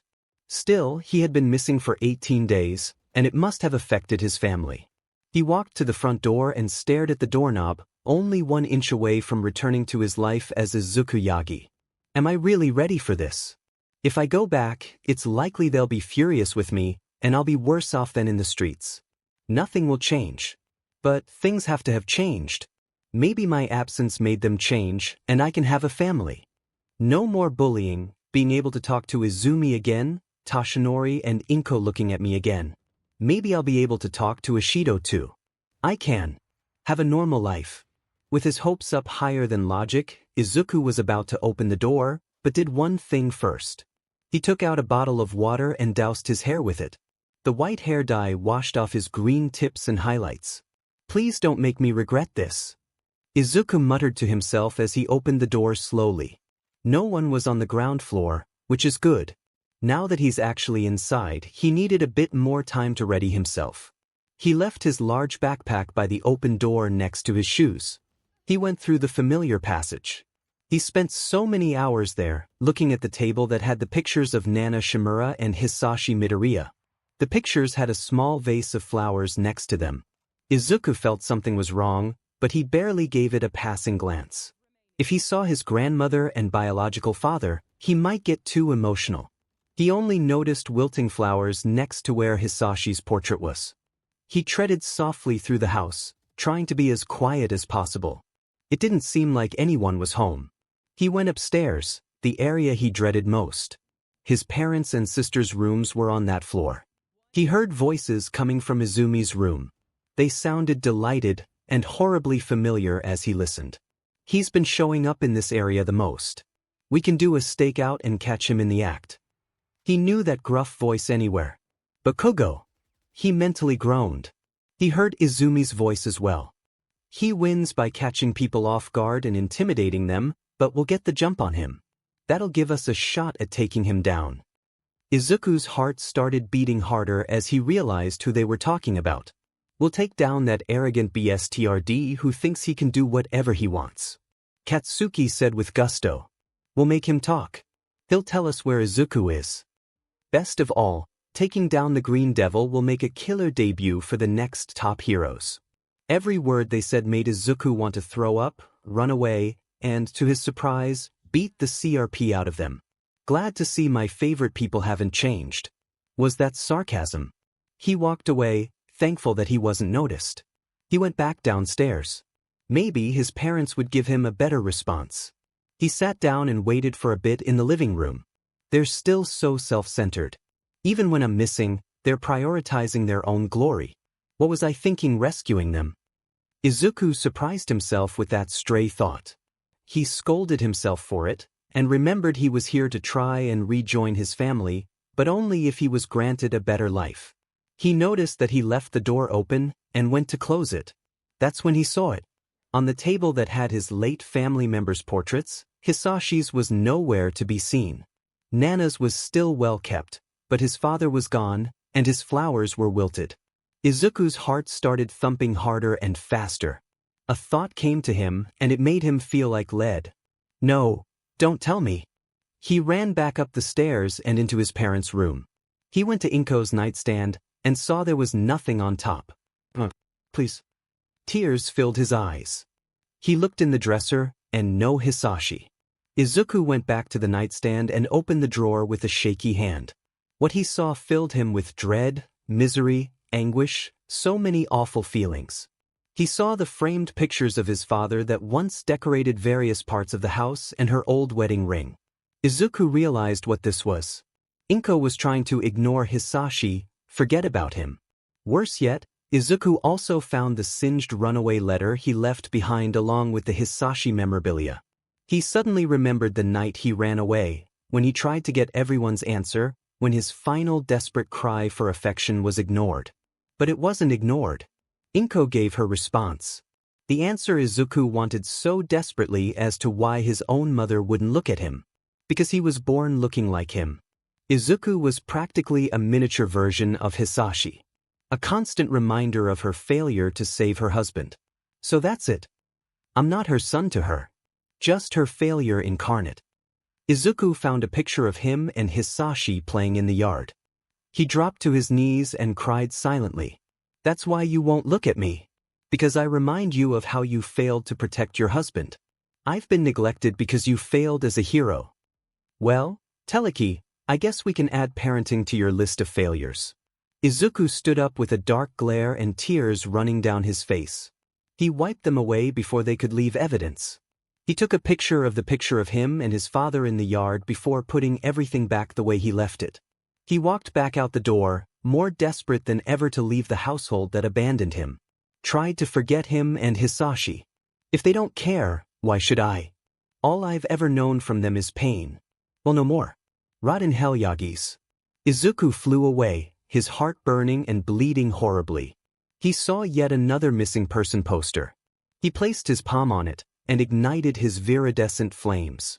He didn't notice it, but there was a smoking dark gray scorch mark in the shape of his hand. Year ago, the Yagi household was celebrating the 13th birthday of their daughter, Izumi. Happy birthday, sweetie. Inko said, Look at how big you've grown. Toshinori exclaimed. There was a whole party going on in the backyard, streamers on the fence and trees, a table full of gifts and cards for the girl. But one person wasn't allowed near that table. In fact, he was barely present during the party, despite it being his birthday, too. Izuku was sitting under a tree sadly, watching his parents and some Izumi's friends give her all the attention. The only time he was given any notice was when Toshinori told him to get Izumi's cake from the fridge. Izuku didn't put up a fuss. He was used to being ignored on his birthday. He walked into the house and turned a corner to the kitchen, and found an old man lying on the floor, covered in beef. He's dead. The old man lifted his head. I'm alive. He's alive. Izuku sighed and got the old man napkins. Grandpa Rino, don't you ever get tired of this old GG? He asked his stepdad's old mentor. You're the one who screams every time, don't you get tired of that? He shot back. Anyway, what are you doing in here, kid? Party's over there, go join your sister who has worse memory than me. A lot of the times Gran Torino came to visit, Izumi forgot who he was. Toshi covered for her, saying she was joking, but she definitely is not his favorite grandchild. I was just getting the cake, he said in an uneven voice trying to hold something together. Did someone say cake? A female voice spoke up. Izuku looked behind him and his jaw dropped. Strutting into his kitchen was the R-rated heroine and heroics teacher, Midnight. Lucky me, I didn't miss the best part. Izuku was completely flabbergasted as to why a pro was in his kitchen, and of all the ones, the hottest he'd ever seen. Gran Torino had to restart him with a cane to his cranium. And Midnight, he gasped. The one and only. Let me guess, Izuku right? Happy birthday. Izuku felt his heart doing leaps as happy tears filled his eyes. Thanks. What are you doing here? Midnight kneeled down in front of the boy. Didn't your dad tell you? He's going to start teaching at you? In 2 years. Invited me as a special guest. Izuku couldn't believe what he was hearing. He was overwhelmingly happy with this surprise, but something didn't feel right. Dad never told me he'd be teaching at you. It was probably supposed to be a surprise. I can't believe I'm meeting you. He got so many questions. What's the curriculum like? Midnight giggled and stopped his excited questions with a finger on his lips. Don't worry, hun, we'll get to your questions later. For now, let's enjoy the party. I haven't met your sister yet. Izuku's smile and blush dimmed significantly. Sorry. He pulled the cake out of the fridge and Midnight held his hand. Mine being my usher. She winked playfully. Izuku was a blushing mess again as they walked out with Gran Torino following.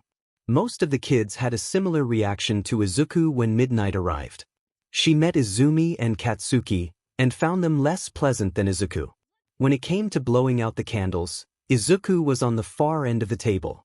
Midnight didn't think twice before pulling him into her side, and sneaking him close enough to see Izumi blow out her candles.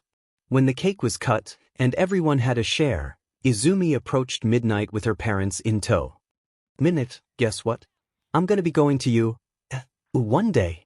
Maybe you can be my teacher. The demonix smiled at the enthusiasm the girl radiated. Oh my, reaching for the stars are we?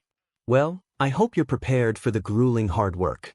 Izumi just smiled and threw her hands behind her head. Please, my quirk is so strong it'll be a piece of cake. Midnight was put off by her arrogance, more so that Toshinori and Inko didn't disagree. If you say so. What about Izuku, will he be joining you? I think he'd make a delightful pupil. Suddenly, the Yagis didn't meet her gaze and the mood dropped. He won't, it's impossible for him. Toshi uttered. He's quirkless. Izumi spat. Midnight looked at them with a stern gaze. There's no rule stating that you need a quirk to be a hero. He's as welcome as anyone to give it his best. The parents looked at her in surprise, but Izumi seemed a bit more ticked off. You can't be serious. He'll only get in the way. Midnight looked down at her in a disapproving glare. You should be careful, or it'll be your unchecked ego getting in others' way. Midnight took off to look for Izuku. She found the quirkless boy being harassed by a blonde punk. What the hell was Midnight doing with you? She came out here holding your hand, explained Deku. Izuku just held his hands up defensively. As she just wanted me to usher her, Kaken. That's it, I was just walking her in. Before Katsuki could continue his envy-fueled interrogation, said Pro showed up to stop him. Pardon me, but this isn't the time or place for playing rough, boys. Katsuki turned around slowly to see the heroine looming over him intimidatingly. For once, he didn't say anything. Izuku, let's go. Midnight gestured towards the house. You wanted to know more about me, right? I'd like some privacy for that. Izuku's face brightened as he nodded and followed the purplet, leaving behind Izumi and Katsuki in shock and dejection. This is a nice room, Midnight said as she sat down on the bed. It's my sister's room, Izuku said from the doorway. I'm not allowed in here. Midnight noticed he was shaking slightly, like he was afraid of his own twin sister. Honey, that girl is spoiled enough that I think it's okay for you to be in her room while she's partying outside. Izuku folded and walked in. At least she didn't ask about his room. This may be rude of me, she started as she gave herself a fork of cake. But your sister and her blonde friend are very unpleasant people. As a teacher, I'm used to kids, so I know when someone needs a lesson in humility. Izuku looked down a bit, but couldn't deny what she said. I don't disagree, but their arrogance isn't unearned.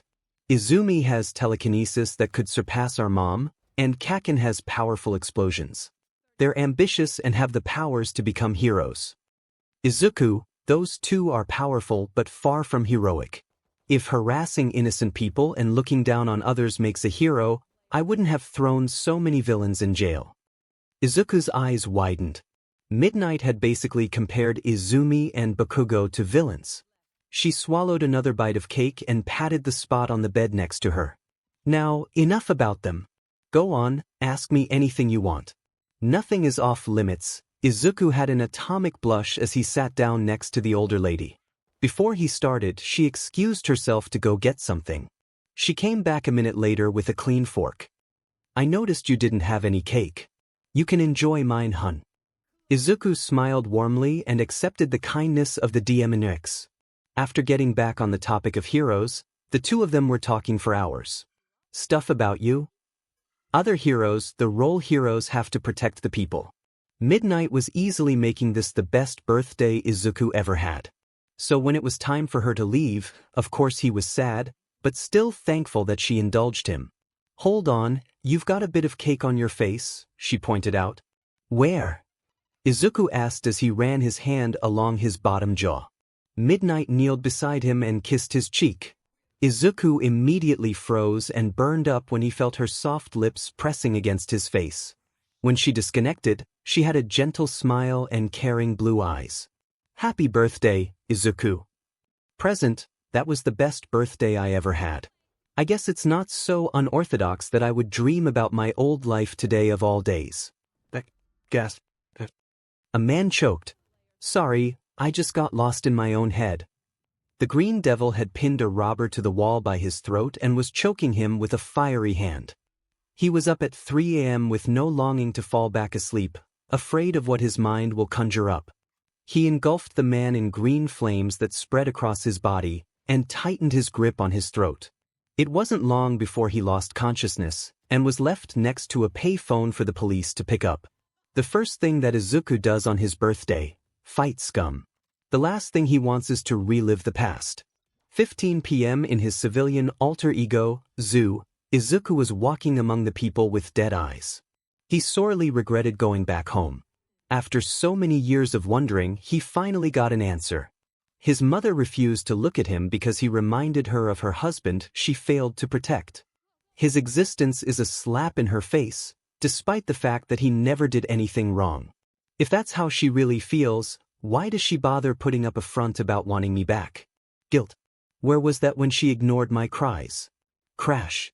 The sound of a villain attack grabbed the boy's attention. He ran to where it came from before anyone else. He saw a giant villain being taken care of by empty lady. I could use a healthy distraction. Izuku thought as he watched with the crowd. Next to him was a girl his age with chestnut brown hair in a bob cut. Empty lady was faring extremely well in her fight, even doing provocative poses as she threw her punches. Izuku noticed something no one else did, though. As she was going for a high kick to knock the villain out, her footing was off. And if she took a tumble, a nearby building would be crushed. He ran out of the crowd, eliciting the confusion of the brunette next to him. Say goodnight. And lady delivered her final attack, and just as Izuku predicted, began falling. Backward. Izuku was positioned behind her, and just in front of the building. Nobody would see him as he used his quirk. He rose up into the air and shot two large flames from his hands that took form as a much larger pair of flaming hands. He caught empty lady before she could graze the building. But he wasn't paying attention to how fast she was falling. His hands were aimed for her back, but he missed and caught her by her ginormous butt. The worst part is he could feel them as if he was touching with his bare hands. And since MD Lady was flustered, she didn't make the effort to regain her footing. So Izuku was stuck sinking his hands into her creamy behind. Before it could get worse from there, the lady felt infinitely lighter. Light enough for Izuku to push back to her feet. Once she was fine, he immediately retracted his hands, covered his face with his arms and breathed heavily. I know I asked for a distraction, but not like that. This was turning out to be one hell of a 14th birthday. He was so flustered, he didn't even notice the pro dragging him off for questioning. What the hell was that, you little perv? Izuku didn't completely hear her, still absorbing the fact that he touched a woman in such a way. It was indirect and by accident, but the feeling was burned into his hands. Before Lady could speak up again, she saw his eyes. They weren't aroused or fearful, they were in a glare. Like he was internally berating himself worse than she could. Hey. Are you okay? Izuku finally met her eyes, letting her see the bags underneath, before turning away. You were about to crash into that building. I was trying to catch you. Empty Lady couldn't detect any lies or alternate intentions. If she had caused more collateral damage, she would have gotten into huge trouble. No pun intended. Okay, but what's the deal with her? She pointed at a brunette who was vomiting in a pot plant.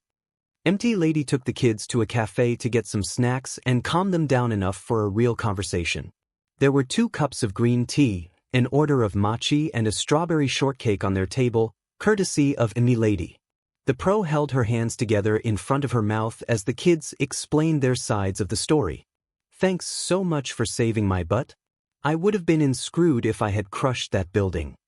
The brunette named Achiko Uraraka sipped her tea to clear her stomach. It was nothing, although it would have been a great opportunity for my family's company, she muttered the last part. Company? Izuku asked. Achiko ran her hands through her hair. Why yeah, it's not something I'm exactly comfortable with discussing, but we're not exactly in a comfortable financial place. Empty Lady, coming from the sticks herself, could empathize with the zero-gravity girl. Well, since you helped save a hero, I think you deserve a reward. I'll write you a check from my agency. You are correct? Achiko was taken aback by the sudden generosity. What? No, that's okay, you don't have to dash. BBB. The creamy blonde stopped her by placing a finger on her lips. I insist. Honestly, I'd feel guilty not repaying you for what you went through to help me.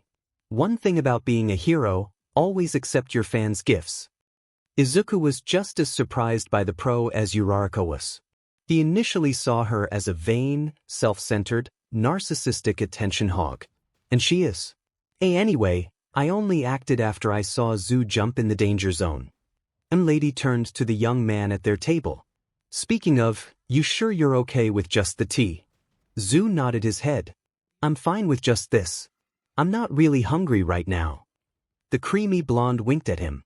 Right, I wouldn't be either after all the cake you got your hands on. Zu blushed under his mask and looked away. After their meal was paid for, they got ready to go their separate ways, but Izuku was stopped by a tap on his shoulder. Here, you can have our leftovers. Uraraka said cheerfully, holding out a pink paper box with a purple string wrapped around it. I told you, I don't need any dash. The lady pushed it into his hands. Just take it, this is the least you deserve. Izuku accepted the shortcake and mochi leftovers. Thank you, I appreciate it. Uraraka gave him an infectious, bright smile. Empty Lady put a finger on her chin. Do me a favor and get some rest. Izuku looked at her in confusion. What do you mean by that? Just saying you're not gonna pull a lot of girls with those bags under your pretty eyes. Zu blushed faintly. He bid Uraraka and the pro goodbye. He opened his leftover box and looked at the tasty-looking snacks. He ate with the fork Empty Lady gave him. In that moment, Izuku realized something. Did I just have a date with a cute girl my age and a CC pro hero? He also realized the chopsticks he got from Empty Lady were the same ones that went in Uraraka's mouth. Happy birthday to me. That night Izuku was feeling surprisingly good about himself. He can't remember a time he felt better. He saved a building from being demolished, he went on a date with 2 appealing girls, and to wrap it up, he had emerged victorious in a 4-on-1 fight with only a few scrapes and scratches. Yes sir, he felt incredible. Something's gonna go wrong, he said, but the unconscious scum didn't hear him. He knew that, whenever he climbed too high, someone or something would come by to smack him down. He thought about his vigilantism. Criminals were starting to fear him, and would band together to take him down. They tried that, and they were light work for the Green Devil. The police and heroes are looking for him, but it's thanks to him that the streets are becoming safer, so it's doubtful he'd face too harsh a punishment. That's assuming if he ever gets caught. So what's this awful feeling in my chest? Suddenly he felt a pulling force remove his respirator. His sharpened reflexes allowed him to catch it before it flew away, and he covered his mouth with his free hand. Telekinetic pull. Damn it, I should have known. At the opposite end of the alley, Izuku saw 2 people he hoped to never see again. Found ya, yesterday. Hands in the air, devil. So much for a happy birthday. That burning in his chest returned. Quirk, psycho flames earlier in the day. Typically, birthdays are wonderful days of celebration, joy, and laughter. Family and friends coming together to celebrate the birthday of whoever is near and dear to them. However, this is not the case for Izumi Yagi. Due to her twin brother's disappearance and the emergence of the so-called Green Devil, her parents were too busy doing hero work or work with the police. That's why we're gonna take down that vigilante BS. Katsuki said, igniting his palms. Despite being an egocentric narcissist, he is surprisingly clever. Based on the places of the most recent strikings the vigilante has had, he deduced that the Green Devil has been moving toward an area close to them. Instead of going to the police with this hunch, the two of them decided it would be better if they handled an outlaw without any certification. This guy was first seen around here when Izuku disappeared. He might know something about where he is. We'll make him talk. Izumi said. Plus, this'll be our big debut, catching a vigilante the heroes and police couldn't. Katsuki said. Present, and that's how the three of them found themselves in a dark alley. Izumi and Bakugo were facing the Green Devil, ready to beat him into SBMSN. Izuku, on the other hand, felt his emotions rising higher, but he kept his heart in check. His mouth was still being covered by his hands so he wouldn't be recognized. No more running, ya BS. Katsuki yelled with sparks coming out of his palms. You're gonna wish the pros arrested you when we're done. Izumi spoke up. Tell us what you did to my brother. Izuku didn't know whether to feel angry or touched. On the one hand, Izumi seemed to be blaming the vigilante for what happened to him, not taking any responsibility for her actions. And Bakugo seemed to be prioritizing personal glory over doing what was actually right. But on the other, she seemed truly concerned about her brother. Izuku closed his eyes and slowly lowered his hand from his mouth. Suddenly, green flames emerged from his mouth and created a scarf of sorts that covered from his nose to his collarbone. Two ends flowed behind him. He opened his eyes and they glowed with his quirk, too. The hair covering his forehead rose due to the literal fire in his eyes. He masked his voice, making it slightly deeper and rough. What are you doing here? A simple question. Izumi and Bakugo momentarily froze at the familiarity of his voice. And the flames surrounding his mouth. Leave. The devil spoke again, attaching his respirator to his hip. He shifted his position and let them see the four unconscious men lit by cold flames. Despite his triumph, Katsuki still held his victory-hungry smile. We're not like the street trash you like to hang out with. He lunged at the Green Devil with his right arm ped back. Izumi was behind and threw small objects to back the blonde up. So obvious. Izuku internally sighed. He effortlessly dodged the incoming projectiles and blocked Katsuki's right hook with his forearm coated in protective fire. Is this how you thank someone for saving your life? The moment he made contact, Bakugo froze. This is your only warning. Stay away from me. Bakugo was pulled back by Izumi, clutching his chest. What the F? How am I afraid of this guy? Dim in his quirk. Kaken, are you okay? Izumi asked as the boy stood up shakily, his grin wobbly and forced. Yeah. It'll take more than mind games to stop me. Izuku squinted his eyes. So you say, but you're clearly rattled. That pride of yours won't let you think rationally. You'll come charging at me again without a plan and wind up a trembling mess. As he finished his internal monologue, Izumi flew up into the air. Beastly, she yelled as she came down with fist. Izuku crossed his arms above his head to block. He hardly felt an impact on his arms, but there was enough force to make him kneel and kick up dust around them. She used telekinesis to increase the strength of her punch, but it's only increasing the knockback instead of the damage. You need more training. He mocked her. You need to shut the F up.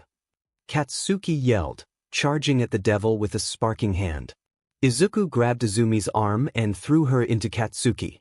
The two of them crashed into a wall with a strong thud. Are we done here? Izuku asked in a condescending voice. The brats looked at him with angry eyes. If so, then leave. Go back to your families before they get worried. Izumi's eyes widened when he said that. All she could think about was her twin brother. It made her clench her teeth in anger. DMNU. She jumped off of Bakugo and tried swinging another fist. Izuku sidestepped and pushed her to the ground. We're not done. Katsuki yelled from behind. Izuku merely tilted his head to the side, avoiding a point-blank explosion. Predictable, he uttered coldly. He grabbed Bakugo's arm and threw him over his shoulder. The explosive teen was left in shock at how easily he could read his attacks. He and Izumi were on the ground, shaking and unable to see a way to victory. The Green Devil is fast, has good defense, and can instill fear like it's nothing. Izumi. Bakugo whispered. Set me up. The green-haired girl nodded. Moving as fast as she could, she lifted the vigilante off the ground. Izuku could have used his flames to fly out of the invisible hold, but he didn't. He couldn't.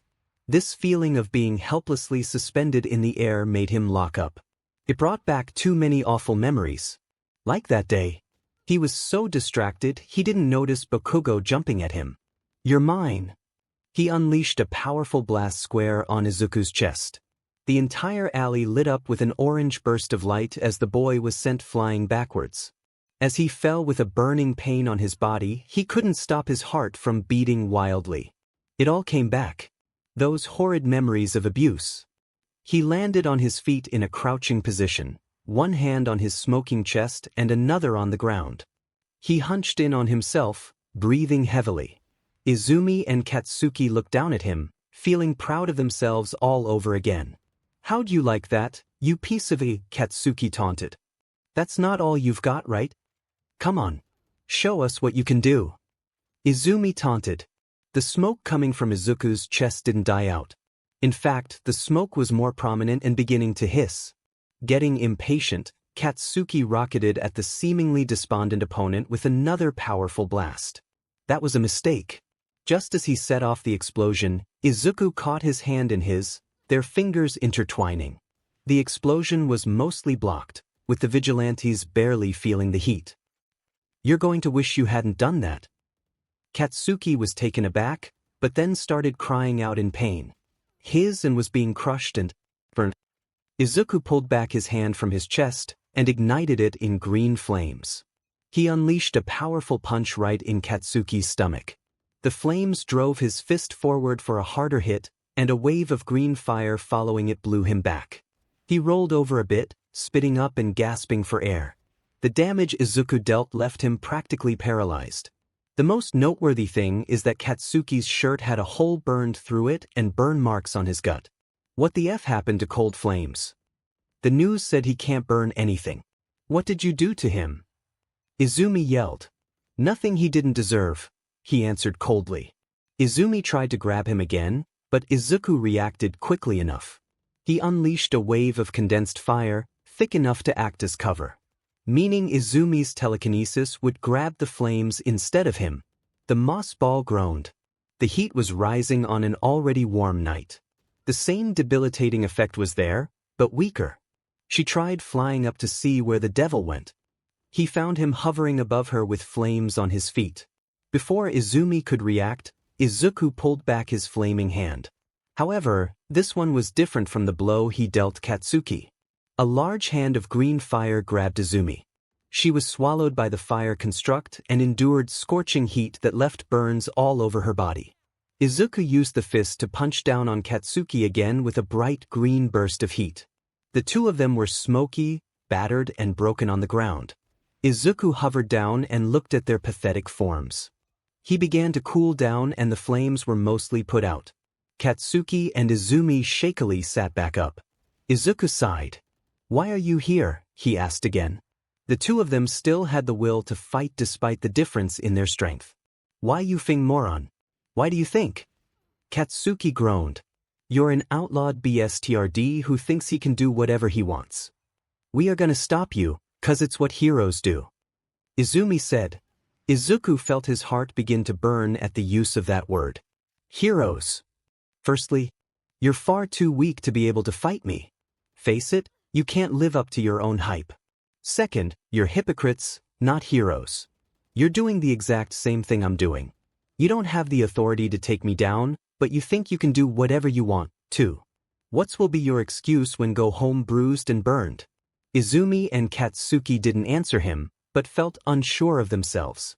What they were doing made them like him. It set them off that he was right. Arg. The green devil suddenly screamed in pain. A sharp piece of discarded glass had cut a diagonal line from his jawline across right cheek. He covered the wound with his hands as blood seeped into his palm and through his fingers. He had just learned the hard way that his flames were protective against blunt force, but sharp objects could cut through with relative ease. At the entrance of the alley, a womanly figure in a tight supersuit was seen. Katsuki and Izumi looked surprised but not exactly relieved or happy. Izuku had the worst scowl beneath his flaming mouth cover. Izumi, Katsuki, are you two okay? Teleki was unintentionally stoking the green devil's fire. As usual, he was ignored in favor of the child prodigies. When Inko saw the burns and bruises on the brats, she looked at the wounded vigilante in great anger. What did you do to these kids? She screamed in anger which paled in comparison to the boy in front of her. Nothing they didn't bring on themselves. Teleki was taken aback slightly. What are you talking about? Behind her, Izumi and Bakugo were glaring at Izuku angrily and nervously. Why don't you ask the ones who came and attacked me first?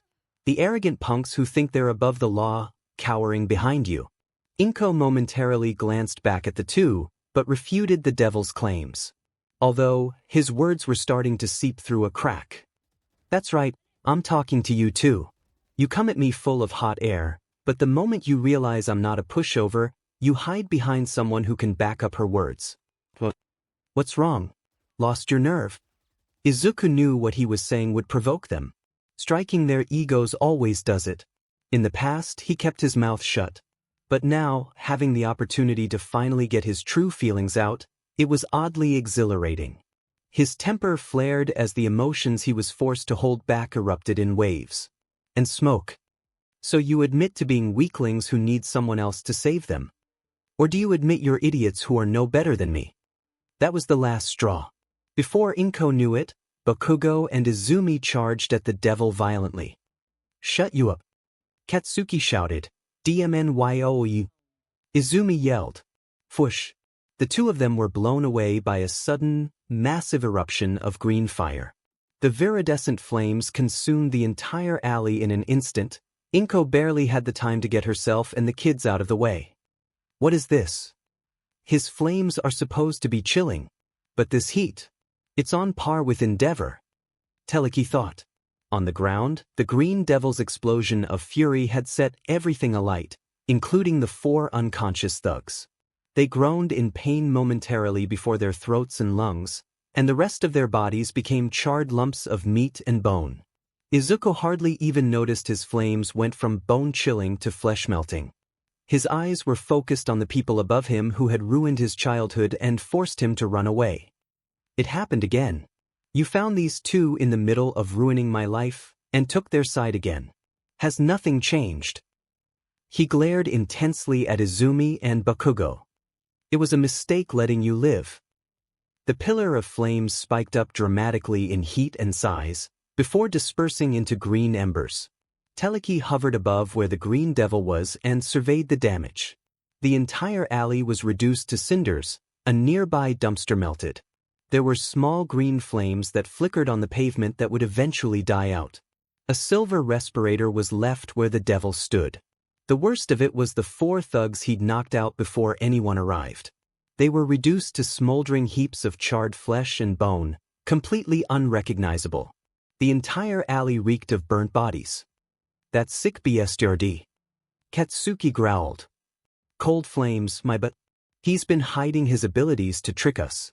Izumi said. Inko was preoccupied by what she saw before the eruption of heat.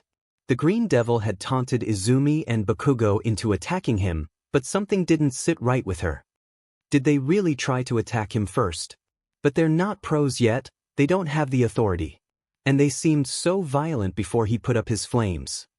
For the first time, Inko questioned her trust in the prodigal children.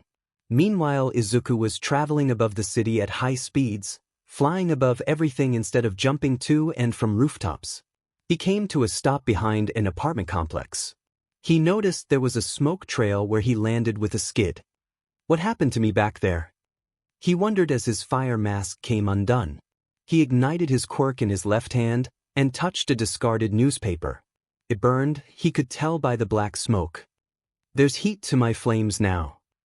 He thought to himself as the newspaper was turned to ash. The fire didn't go out and spread to the cold concrete. Fire that burns on any surface. Izuku took out his water bottle and doused the fire. It hissed and died down. But it wasn't completely put out. It took more than a regular fire would need to go out. Let's see. My flames were their normal cold until Bakugo blasted me.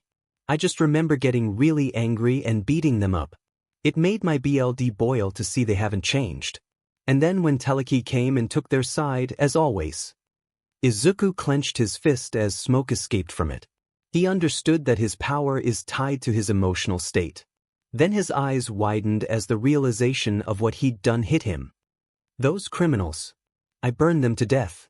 Throughout his entire life, Izuku had never once thought of taking someone else's life. And he took 4. He felt guilty, despite the fact that it never would have happened if Bakugo, Yagi and Teleki hadn't shown up. He looked at his hands and saw blood drop on his right hand. He forgot about the cut Teleki inflicted. Suddenly, he lit his thumb with a hot flame. I deserve this. Izuku growled and hissed in burning, agonizing pain. He dragged his flaming thumb across the cut on his cheek, sealing the wound in the most painful of ways. Cauterization. He breathed heavily when the job was done, but he still couldn't allow himself reprieve. He found a piece of broken glass near him. For lives. The act of cutting his and dragging the glass across his right hand 4 times until it bled wasn't half as painful as what came next. Izuku engulfed his bleeding hand in searing hot flames, punishing himself severely for taking the lives of those men. For all he knew, they could have changed and become better men with better futures. He robbed them of their futures. When his wounds were melded shut, he inspected the damage. His right hand was a smoking atrocity of its past self. Even if some of the damage faded, the scars would certainly be permanent. He saw his reflection in the water. Dark bags under his eyes, a foul grimace and a newly cauterized scar on his right cheek. He put his hand in the puddle, causing steam to rise. He picked himself up and prepared to fly away before someone saw him. Before he could do so, he saw another missing person poster for Izuku. What happened next was without a second thought. He placed his good hand on the poster and reduced it to ash. Meanwhile, how delicious. A man enveloped in darkness chuckled to himself. I wish I could have seen more after, but I can't use the clairvoyance quirk when my pawns are no longer alive. You surprised me yet again, Green Devil. I do hope your next family reunion will be just as entertaining as this was. Bitter. Spiteful. Furious. Hateful. These are the feelings running through Zoo's entire being as he stared at the news on his phone. Green Devil attacks children. The vigilante menace known as the Green Devil has severely injured 2 middle school kids in a dark alley the other night. The victims were covered in severe burns and bruises before the number 30 hero, Teleki, arrived on the scene. Apparently, the vigilante has the ability to make his trademark green flames burn with intensity. In what could be described as a volcanic eruption, he incinerated 4 disarmed men on the ground, already incapable of defending themselves. The victims are Katsuki Bakugo and Izumi Yagi. It hardly came as a surprise to Izuku that he would be painted as the bad guy while the brats received sympathy and praise for their bravery. It's the same infuriating story on loop. The only thing keeping Izuku from exploding with fury is that he knows the victims aren't pleased about being pitted by others. Most people feel bad for them, saying they're just kids. He knows that'll cut them down. The faux white and black-haired boy walked through the streets under the hot sun with the coldest eyes imaginable. As he walked, a familiar truck passed him by, and he locked eyes with the driver, Toshinori Yagi. For the split second their eyes connected, the world froze. Both men's hearts stopped beating. Just one moment between them lasted an eternity. Zu saw the direction Toshinori was driving in. The same hospital Bakugo and Izumi were kept in. He's going to see them. Izuku clenched his good hand into a tight fist. He's worried about them. Being a parent to them. He clenched his other hand, ignoring the pain of a wound that hadn't fully healed yet. The burning in his chest returned, causing him to debate setting Toshinori's truck on fire. Regardless, he held himself back and walked away with hellish green eyes and an aura that kept everyone at arm's length. This was meant to be a simple trip to the mall for new shoes. If he was going to run into people from his past, he needs to eliminate a recognizable feature: his red sneakers. They could work for his civilian alter ego, but not the Green Devil. The last battle caused them to suffer burns from his explosion of rage. Izuku walked into a clothing store and browsed around. He saw a section for hero-themed items, and unsurprisingly, he saw All Might's face. The face of another who had brushed him away like he was nothing. He released a small growl as he reached for a pair of black men's combat boots. "Are you okay?" He whipped his head to his side, and was met with the concerned raven eyes of a black-haired girl. She immediately took a step back when met with his intimidating eyes. Izuku's eyes softened ever so slightly. His burning heart cooled down a bit as he looked at the girl's features. Her eyes. Her hair. She looks like... The young lady looked away, a bit frightened by his intense stare. "Why, you seem like something is bothering you." Her voice, while shaky, was dignified, as were her clothes, though she appeared to be at least a year older than him judging by the height difference in her. Prodigious proportions. Izuku turned away from her and walked past her. "I'm fine." His voice came out hoarse. The young lady wasn't convinced by his words. Outside the store, Izuku was lost in thought. She was concerned. About me. But she was clearly put off by my demeanor. And her looks. She was like a younger version of 𝐒𝐮𝐦𝐸𝐿𝐿 poor. His thoughts were interrupted by a mocking holler by two approaching teens. "Thank you. Look at this guy's kicks." One of them pointed at Izuku's partially burned sneakers. "Right. Where'd you get him?" "The dumpster." They both laughed. Izuku knew these pricks from Aldera, even if they didn't recognize him. Today was not the day for this, so he pushed his way through them. "Not so fast. There's no way you can afford whatever's in that bag. We'll take it off your hands before you can steal it." He was grabbed by the back of his hoodie and his bandaged hand, which made him wince. The pain that shot through his body from there was almost paralyzing. This feeling of helplessness while bullies held him down. It was all too familiar. He was breathing heavier and having trouble moving his body. Despite how much physically stronger he is than them, he still has mental issues derived from a decade of torment. He craned his head, looking desperately for someone who saw him. His eyes once again met the girl's. This time, his eyes were begging for help. And she turned away and ran around the corner. Izuku's heart broke and everything around him faded away. He was frozen and alone, unable to move and with no one who cared enough to do anything. She is like the others. Beneath layers of deep-seated fear, anxiety, and distress, something else was roiling in his core. She left me behind, ignored my pain. Not again. In a sudden surge of strength not derived from his quirk, but pure, raw emotion, Izuku dropped his bag and crushed the hands holding him. "Not again," he muttered to himself, ignoring the pained groans of the scumbags behind him. "Hold it," a new voice interjected. A mall cop ran up to the boys and set his sights on the two with damaged hands. "Officer, this thief stole from that store and assaulted us." Izuku was too lost in his own head to refute that. The mall cop didn't seem convinced at all by the story. "Really now? Well, I would be inclined to ask further, if this young lady didn't tell me everything she saw." From behind the mall cop was the girl that ran away before. Izuku's eyes widened. She hadn't abandoned him, she went to get help. The girl found Izuku's receipt in his bag, and the mall cop took away the two that harassed him. That just left him and the girl, who tried to hand him back his purchased boots. "I'm sorry I left you, but I had to find someone with the authority to intervene." Izuku didn't talk right away, still reeling from the situation and the apologetic look on her face. He searched every inch of her face to find any deceit or ulterior motive. There was nothing but pure concern. For him. His breathing became hitched and his vision blurred. "Damn it, not now. Don't cry, you weakling." Izuku growled as he clenched his eyes shut and put his left hand over his eyes. He dug his nails into his face, and he would have bled if a gentle hand hadn't touched the back of his. He was once again met with gentle eyes. "Let's get some air." She led Izuku outside the mall on a nearby bench where he cried almost silently. He only released sharp gasps and occasional whimpers. It broke the Ravenette's heart that he still felt like he had to keep up walls, keep from breaking down into a mess. She gave him a handkerchief to wipe his red eyes. Thank you." "Of course." Izuku dabbed the last of his tears away, and they were left in silence. "I'm not fine," he finally admitted to her. I can see that. Would you mind talking about it? I'm a good listener."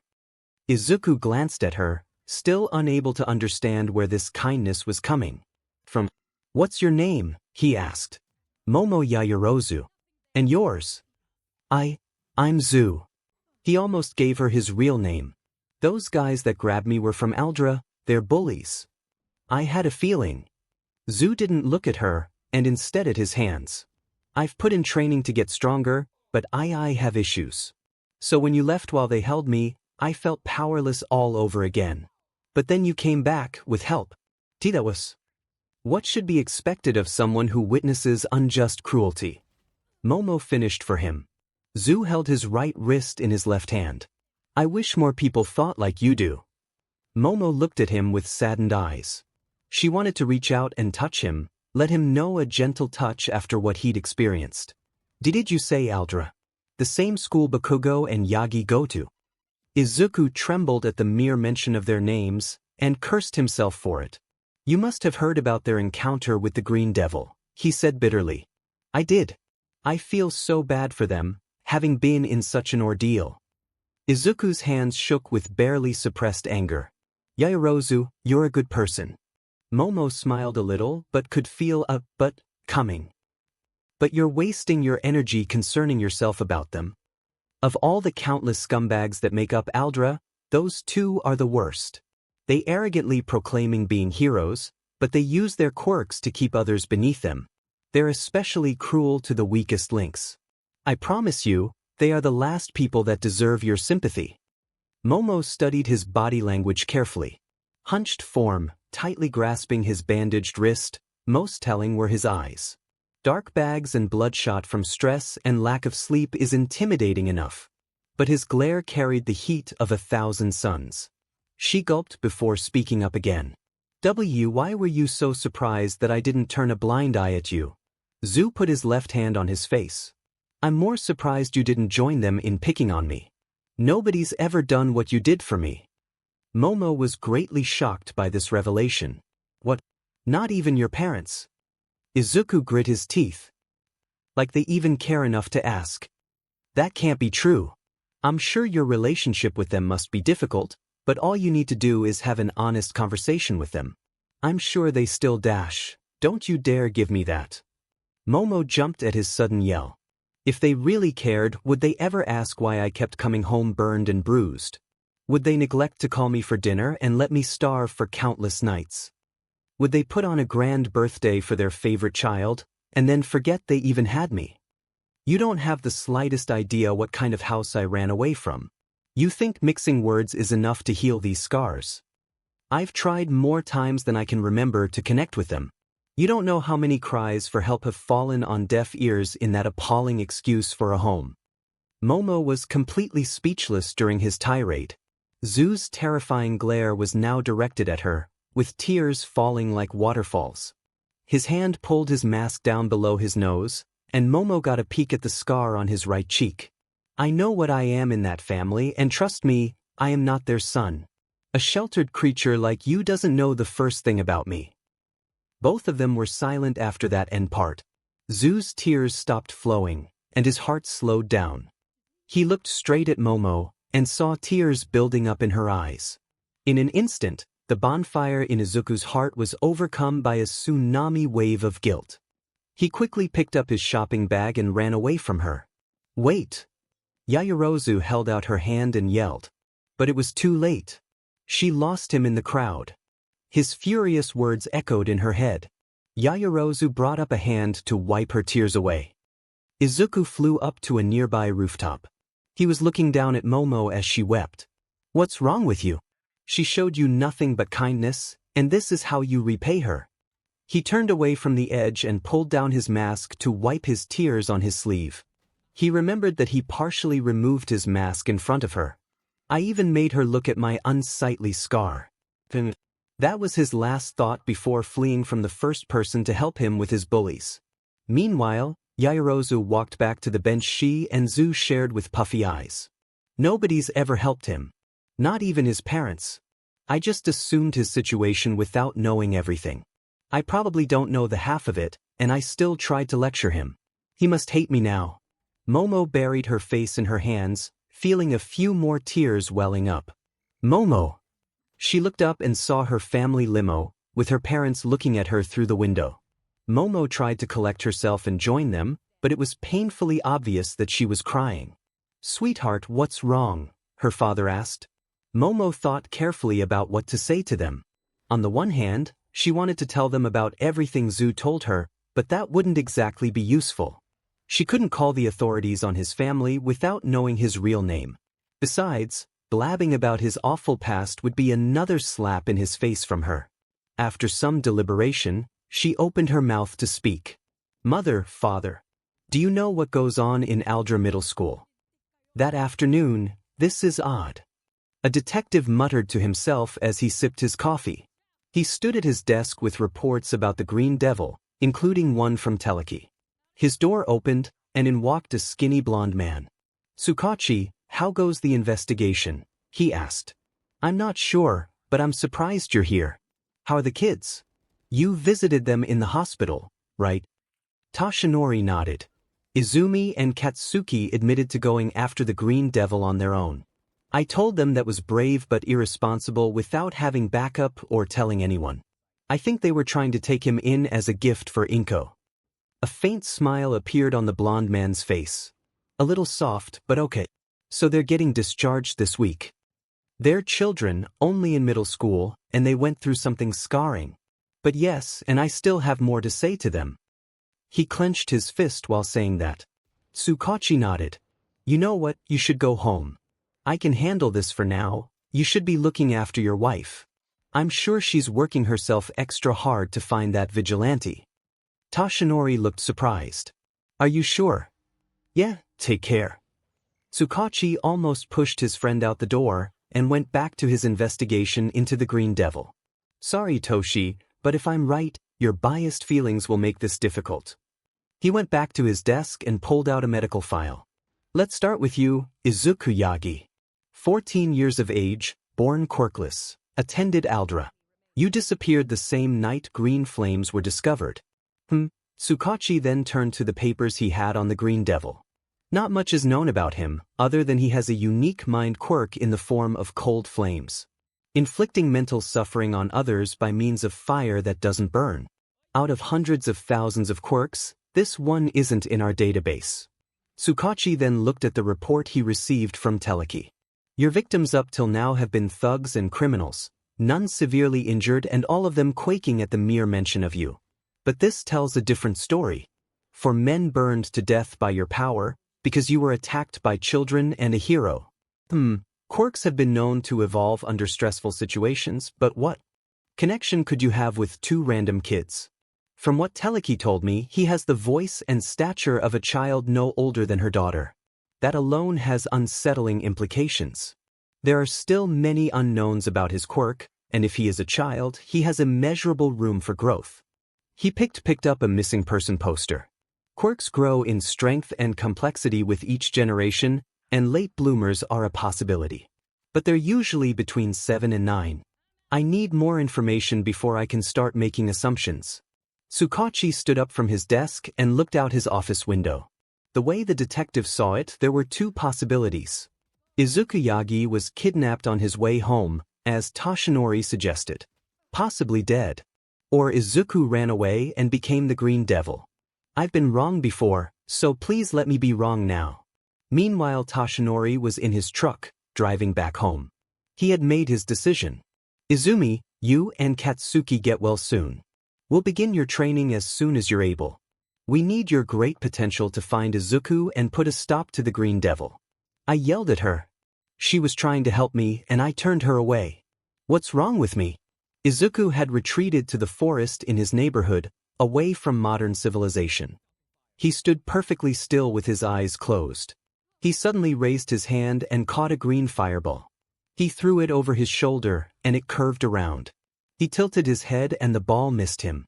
Behind Izuku's eyelids, he could see his power circling around him, acting as a second set of eyes. So if he ever goes blind, it won't matter much. He opened his eyes and jotted down in his notebooks. He decided to spend the day in solitude, learning and working on the more technical aspects of his quirk. He was trying to distract himself from his encounter with that Yaoyorozu girl, but his mind kept showing him her distraught face as he yelled at her. Izuku sighed and put down his pen. Maybe I have an ability to burn my own memories. He humored. He flipped through the pages of his notebook, reviewing the entries he's made on either his power or his day. But he came across something that was neither. It was a sketch. Izuku liked drawing almost as much as writing, and it made his notes more interesting. He did one of Yaoyorozu. Perhaps it was to clear his mind of the guilt from that encounter, but there was another reason. Izuku had spent hours of his life staring at the picture of his grandmother, Nana Shimura, so when he met someone who carried a striking resemblance to her, he couldn't help but do a comparison. The sketch below Yaoyorozu was one of Shimura. Izuku closed his eyes and opened them. His sclera were glowing green as he looked at his hand. It was orange to his eyes. Thermal vision. This'll come in handy. Snap. Izuku turned around quickly at the sound of a twig breaking. He jumped up to a sturdy tree branch where his backpack was, and looked into the direction of the sound. He didn't detect anything warm. He switched to his regular vision, and saw two dark green-haired kids, a boy and a little girl, walking through the forest. Kids.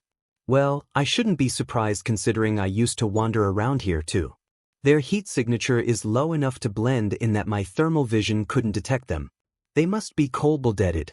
Izuku put on his mask and a cap before slowly making his way down the tree and to the kids.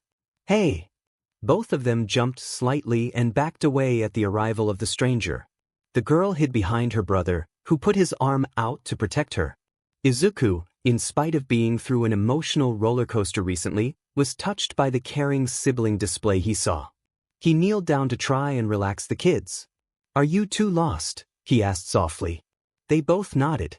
Izuku looked past them and activated his thermal vision, turning his sclera green again. Through the trees, he could see an orange blur. That looks like a whole group from here. All right, I can get you back to your group. Follow me. When Izuku started walking, the boy grabbed the hem of his shirt while holding his little sister's hand. Thanks, he said. Yeah, thanks, she said. Izuku's eyes softened. He cleared his throat before speaking. You two are siblings, aren't you? They both nodded. Izuku looked ahead and started leading them out of the forest. At the entrance of the forest, a woman with snow-white hair and red highlights wearing glasses was pacing nervously around a group of kids. Where could they be? Where could they be? The Azui kid's big sister will be here to pick them up any minute now. Speak of the frog, a girl with long dark green hair walked up to her. Hi Ms. Todoroki. I'm here to pick up my brother and sister. Excuse me, but are these yours? A voice asked them. From behind a masked boy were two frog-looking kids. Satsuki. Samidare. The older frog asked. Sue. They both ran up to her and hugged their older sister. Ribbit. What happened on your field trip? The now-named Satsuki and Samidare released Sue from the hug. We saw a neat-looking bug and followed it to see if there were more bugs like it. It was a nice snack, but we got lost, Ribbit. The boy explained. And that guy found us, the girl finished. Sue and the teacher looked at the boy who looked like he hadn't slept well in a few days. Thank you so much for bringing them back. The adult bowed and said, Thank you, and sorry for the trouble. My siblings can be a hassle. Sue bowed. It's no problem.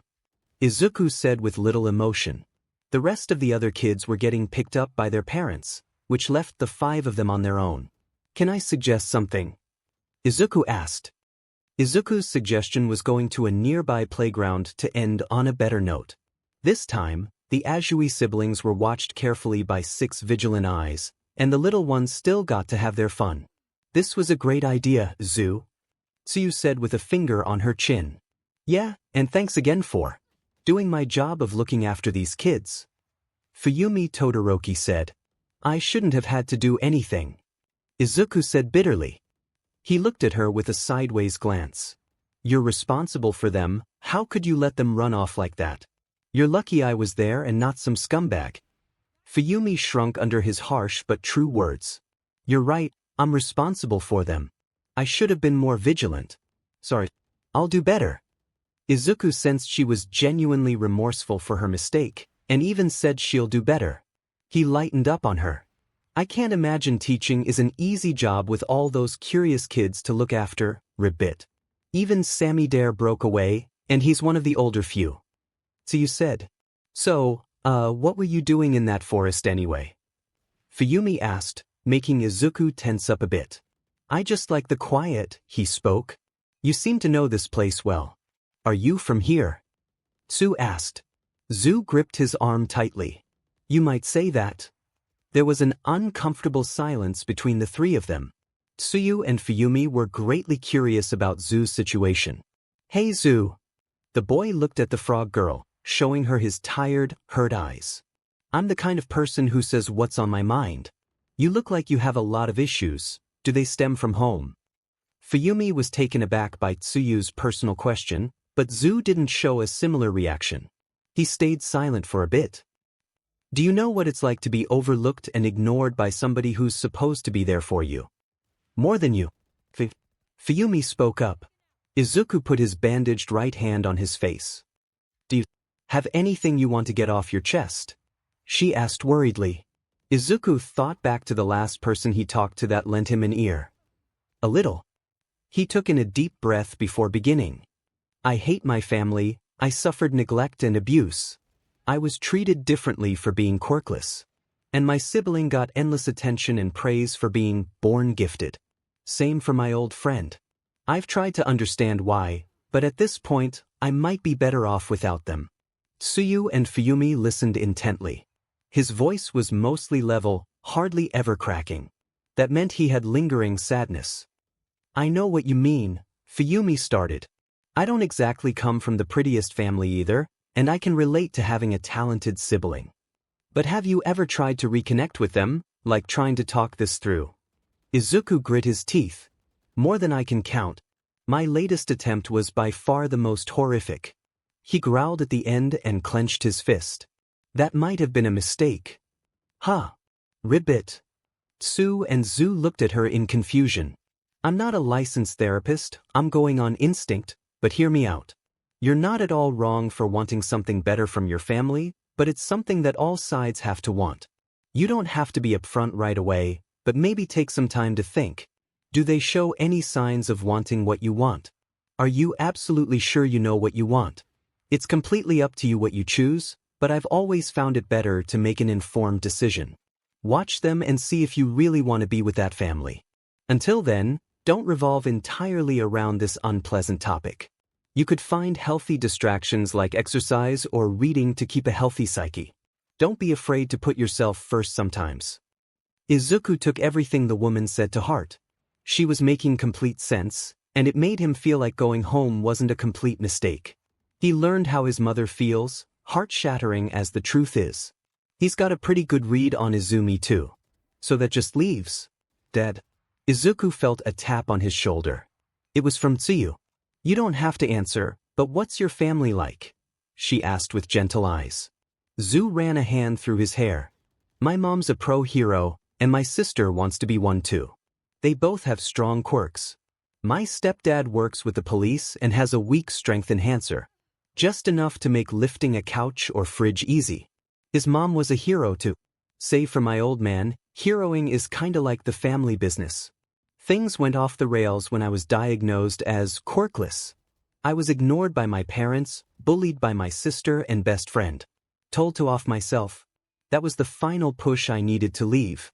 And you know, I can take care of myself better than they bothered to, which speaks volumes about my home life. Fuyumi and Tsu felt their hearts clench at his words. While neither of them had it the best at home for varying reasons, They believed every member of a family should receive love from someone. Izuku sighed and stood up from the bench. Thanks for the talk, it helped. I'm sorry for being so harsh, Ms. Todoroki.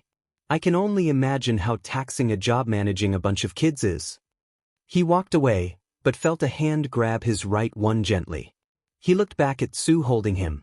Come stay with us, she said, surprising Izuku and Fuyumi. Ribbit, you don't have to go back to your abusers, they're the ones who turn their backs on you. And you deserve to live in a better place. Tsu's eyes widened at the Azui sisters' offer, or maybe even request. That means a lot, but I don't want to be a bother to anyone. Fuyumi then stood up. I still live with my father, but we have comfortable guest rooms. I'm sure he wouldn't mind, he is a hero too. Izuku felt his heart warming at the kindness these girls exhibited for him. They're offering him new homes to choose from. A fresh start. He could leave his painful past behind. But they're not offering Izuku to live with them. They're offering Tsu. The warmth in his heart turned cold, and he gently pulled away from Tsu. I appreciate it truly, but I can't accept. I just can't. Don't worry, I can take care of myself. You just worry about your own families, I get the feeling you're both vital to them. Tsu walked away from the playground, his eyes unmistakably sad. I'm sorry, Todoroki, Azui. But sooner or later, it'll be revealed that I'm the Green Devil. I don't want you to pay for harboring an illegal vigilante murderer. Besides, he passed another missing person poster. He glared intensely at the name. The only way I'll ever go back to that house is on my terms. A healthy distraction. Maybe this will help. Tsu walked through the streets of a calm suburb scrolling through the news on his phone. A headline caught his eye that he thought was worth remembering. Ingenium thwarts shipment of illegal quirk drags. He then found another that made his eyes widen. Aldra Junior High shutdown light has been shed on the discrimination and malpractices of this school, deeming it an unsuitable environment for growing children. Several staff members were taken to court, where they were found guilty of neglect and actively encouraging the bullying of a quirkless student who had just as much of a right to an environmentally healthy education as the most gifted quirk user. Izuku's heart suddenly felt lighter. One of his hells was finally facing punishment. At last, the teachers got what they deserved for causing him to suffer. If this distraction isn't healthy, F it, Izuku doesn't want to be healthy. He scrolled down to the comments and found a name he recognized. Momo Yaoyorozu. I ran into some kids from Aldra at a local shopping mall. One was being harassed by two others, so I went to find an authoritarian to assist. When I returned, the victims seemed to have an intense reaction to the harassment. We conversed, and that's how I learned about the inexcusable behavior fostered in Aldra Junior High. Yaoyorozu. Izuku held his phone with a shaky hand as tears filled his eyes. He knew her name, her influential, powerful name. I'm glad there are people like you with power. Izuku read on, coming to the names he hates the most, Bakugo and Yagi. There was a little debate going on. Some say that the two are top-tier heroes in the making. Most of them are sympathizers since the Green Devil hospitalized them. Others with sense called them out as the future villains they are. Selfish narcissists that put themselves first and belittle the weak. Though these people are accused of being jealous. Izuku's good mood came to an end when he heard a familiar grumble. He jumped into a tree to observe from above. Whether it was accidental or intended, Izuku had walked back to his old house, where Toshinori had parked his truck with Izumi and Katsuki stepping out. Observe and make an informed decision, ha Todoroki. Okay, let's see how this plays out. Demed uptight beach. Katsuki cursed. Izumi was next to him looking not as aggravated, but still set off. Sticking her nose where it doesn't belong. Thanks to her, our school has a black mark. Yaoyorozu screwed up our hero path over something ridiculous. Izuku knew what his twin sister and old friend were talking about, and it made him livid. They were talking bad about Yaoyorozu for ratting out their wretched school, the place that made education a nightmare for him, their stomping ground. That alone made him angry enough, but they had the nerve to say it was on ridiculous claims. Maybe it's ridiculous because the one that was never seen was public punching bag number 1. They dismissed Yaoyorozu's justified actions as over-the-top and absolutely unnecessary, all because of their infuriating ignorance to the damage they caused, particularly to him. Not even an hour since they left the hospital and I already want to send them back. Maybe a few broken bones will settle the score. But what I'm wondering is, what will you do, dear old dad? The underweight blonde man hadn't spoken, not listening much to Izumi and Katsuki's tirade. Dad, are you listening? This is bullshit and you know it, uncle. Toshinori finally turned to look at them. Actually, I don't see it that way, Katsuki, he began, confusing the three kids listening. You two will have to either move to a different school or start homeschool, but this could be a blessing in disguise. You won't be the first to become heroes after leaving that poor school, but this gives us more time to train you for you. At this point, the Yagi patriarch lost them. Train us. No offense, but you'll need something a lot stronger than that puny strength quirk to challenge us. Katsuki proclaimed. The sheer arrogance in his voice made Izuku grip his tree as smoke began to rise from it. I think I'll be able to suffice, Katsuki. Toshi grinned at him. He looked back and forth to make sure no one was around listening. Izuku found it incredibly disappointing that, despite being careful of his surroundings, his stepdad still failed to notice him. You two fought the Green Devil, that outlaw that brutally murdered those four muggers. I don't know much about him or his strange quirk, but it seems to be changing, evolving. If he's as young as you are, he has a lot of room to grow. That could mean trouble for everyone down the line. He needs to be stopped. Izumi and Katsuki agreed completely, getting all fired up. The next time I see that BSTRD, I'll blow his head off. He got lucky, but luck doesn't last forever. Izuku, on the other hand, felt a deep blow to his heart that created a hole. They abandoned him, tortured him, pushed him away, and now they have the nerve to talk about him like he's the villain. And for what? Giving the brats a long-deserved dose of humility. Put your all into this training, and you two will be more than a match for the Green Devil by the time you start high school. You'll be truly mighty, and do you know why? Katsuki and Izumi looked at him questioningly, expecting a follow-up to that question. And boy did it blow them away. The skinny Toshinori began to inflate, muscles growing like balloons. His facial features became more filled out, with an awe-inspiringly familiar grin being etched on his face. Izumi and Bakugo couldn't believe what they were seeing and wondered if it was a dream they were having. Izuku was praying that it was a nightmare they were all sharing. Because I am here.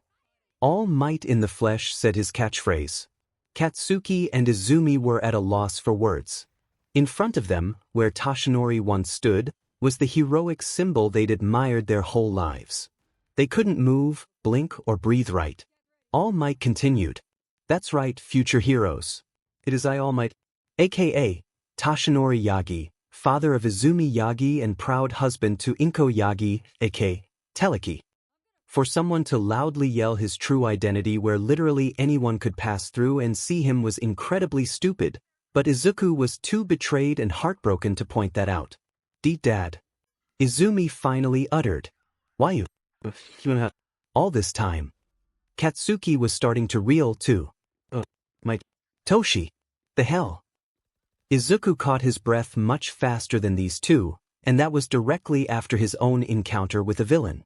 All Might had to manually reset them with chops on the head. That did it. Alright, would anyone care to explain the F? Katsuki asked. Yeah, Dad, what the hell? You've been All Might this whole time. And Mom knows. When were you going to tell me? All Might's grin never wavered. It was supposed to be your 14th birthday present, but things got dicey all of a sudden. Izuku clutched his pounding chest, struggling to breathe and comprehend this new reality. All Might and his father are the same person. The person who ignored him for 10 years, and the person who shattered his dreams are one and the same. I am here to train you both. Young Izumi, your telekinesis will one day outshine your mother's. And young Katsuki, your impressive explosions have so much potential. Teleki and I will train you both to reach your peak. Together, we'll stop the vigilante menace known as the Green Devil and save Izuku. And you two will one day become the greatest hero duo of all time. All Might's uplifting speech was music to Izumi and Katsuki's ears. Just when they were at their lowest, the pillar of justice comes and lifts them even higher than before. That's the #1 hero for you. They both raised their hands, Izumi levitating pebbles off the ground and Katsuki creating explosions in his palms. Izuku was having possibly the worst day of his life. His tormentors were being praised and selected to train under who he once saw as the greatest hero. He clenched his eyes shut and put a hand on his mouth to cover his whimpers. As soon as All Might deflated back to Toshinori, he turned and led Izumi and Bakugo into the house for more explaining. When he saw Yagi's back again, something in him slipped. He removed his hand from his mouth, and his mask was burned right off his face. He punched his tree with his right hand and left a smoking fist print. Toshinori, Bakugo, and Izumi all turned around at the noise, and found nothing but smoldering material dangerously close to the house. Toshi quickly moved to stamp out the potential fire. He saw that it was burned bandaging. That was close. The whole house could have caught on fire. Izuku flew through the late evening sky, light fading to darkness as he appeared as a green comet through the sky.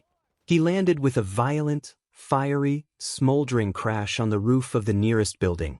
His eyes were pouring tears profusely as he stumbled onto his feet. Damn it. Dimmin' it all. He whimpered. He opened his eyes and realized that by some cruel twist of fate, he was on the roof of the recently shut down Aldera. Go take a swan dive off the roof, you quirkless trash. Just one more gut punch before he snapped. Dea it. He screamed as he enveloped his right hand in wildly burning viridescent fist, punched the roof, and shattered the footing beneath him. The concrete and air conditioning units fell down into his old classroom, crushing everything. Izuku hovered above the destruction caused by his emotions, feeling almost no pain in the hand he used to cause this. He closed his eyes as tears still fell down. No more. That's it. I'm done. I watched them, I saw all I needed to see. I've made my decision. Izuku opened his eyes, green flames burning in them again. His tears evaporated instantly, and his lower face to his collarbone was veiled in scarf-like fires. I'm done. I'm done with the Yagis. I'm done with Bakugo. I'm done with All Might. That is my decision. I never had a family and never needed one. The green devil flew off into the night, his flames burning to a degree that would consume every BSTRD in his presence. Yagi household 3 a.m. Izumi walked out of her bedroom and went straight to the bathroom. She repeatedly splashed water on her face to come back to reality. It's not real. That didn't happen. He's not here anymore. She saw her own reflection and covered her damp face with a towel. He left, but he'll come back when he comes to his senses. And I'll be waiting to chew him out for making everyone worry. She thought as she walked back to her room. The other day had been like something out of a dream.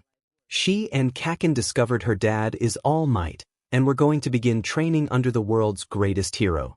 The day after, she saw a report about the destruction of Aldera's roof. That did not dig up good memories. And that is likely what led to her having a nightmare of a bloody, bruised and dead-looking Izuku demanding they play heroes and villains. The worst part was that he said their dad would want them to. Old man, Izumi had some underlying issues with their biological father. She had so few memories of him, and if it weren't for the pictures, she would have forgotten what he looked like ages ago. But Izuku could remember so much. He was smart enough to write down the memories they had with Hisashi in a book when he was 3. Izumi had looked at it before but never more than once. Her name rarely came up, and it was mostly Hisashi and Izuku. She didn't spend enough time with her plain old man with a weak fire-breathing quirk. With her mom being the great Teleki, her dull pops wasn't exactly interesting to her. Izumi sighed. Not wanting to go back to sleep and needing someone to talk to, she booted up her laptop and dialed a number of an old friend of hers. The screen lit up to a blonde-haired, blue-eyed girl her age. Hi Izumi, what's up? You don't usually call at this time. Yeah, well I didn't want to go back to sleep so I thought I'd call you. How's your dad? Good, working on something I think you'll be interested in. You know how Tartarus has quirk-disrupting radio frequencies that only affect the inmates? My dad's working on cuffs that can seal powers away. Imagine it, the most powerful bad guy, turned quirkless with the click of a cuff. Izumi had started regretting calling her friend. Yeah, I can't imagine taking a quirkless villain seriously. The blonde smile dropped. Hey, is something wrong? You seem troubled. Izumi breathed in and thought about what to say. She could use a set of ears to listen to some of the baggage she'd accumulated over the last 40 hours. My dad told me something crazy, and no matter what you can't tell anyone. What, that your dad is all might? The blonde asked smugly. No, that my dad is. You knew. The blonde chuckled into her hand. My dad personally made all of his suits from the young age to the golden age. Don't you think I'd eventually be in the loop? And evidently I'm better at keeping secrets. Izumi pouted but then got a call from someone else. Hold on, Melissa, I'm getting someone else. It's Kaken. She clicked accept. Good, you're awake. His idea of a pleasant good morning. Hey Katsuki, long time no talk. Hey Blondie. Melissa cringed slightly since he was also blonde. You had a nightmare too. Katsuki turned his head from the screen with a huff. Of course not. I just couldn't sleep, simple as that. He said while repressing his nightmare of attending Izuku's funeral. Ghost Deku by Fan Zero Ftarts on YouTube. Anyway, we start training for you tomorrow. And Blondie, you get the honor of being our first choice in tech support. Melissa rolled her eyes at a term she found degrading, but kept her smile. The three of them talked about the future until the sun rose. At the end, Melissa asked what's the situation with Japan's newest vigilante. She couldn't much other than bare-bones details. It was clearly a touchy subject, one that she'd leave alone for the time being. Police department, there seems to be no end to the Green Devil's acts of cruelty. Within the past 24 hours, more than 20 low-ranked criminals have been found broken and mangled in the alleys of Mizudafu. The majority of them suffered broken bones, dislocation in various joints, third-degree burns and internal bleeding. Tsukachi turned off the news on his TV and sighed at his desk. He was swamped with work trying to catch an outlaw who seemed to be growing more brutal and violent by the day. It would be nice if his victims weren't too traumatized to the point of being as good as mute. Just then, one of the detective's junior officers came in. Sir, we have one who sustained consciousness, but... Let me guess, he won't talk. Tsukachi sighed. And not exactly, sir. It's more like he can't talk. Tsukachi looked up from his desk with quizzical eyes. What do you mean he can't talk? Is the devil threatening to kill him? Tell him we can offer protection in exchange for any information. The officer shook his head. No, sir, he literally cannot talk right now. The Green Devil broke his face. I'm talking fractured skull, broken nose, missing teeth and dislocated jaw. There's also signs that he was strangled because his voice is so hoarse and rough, to the point of sounding like rubbing sandpaper on a desk.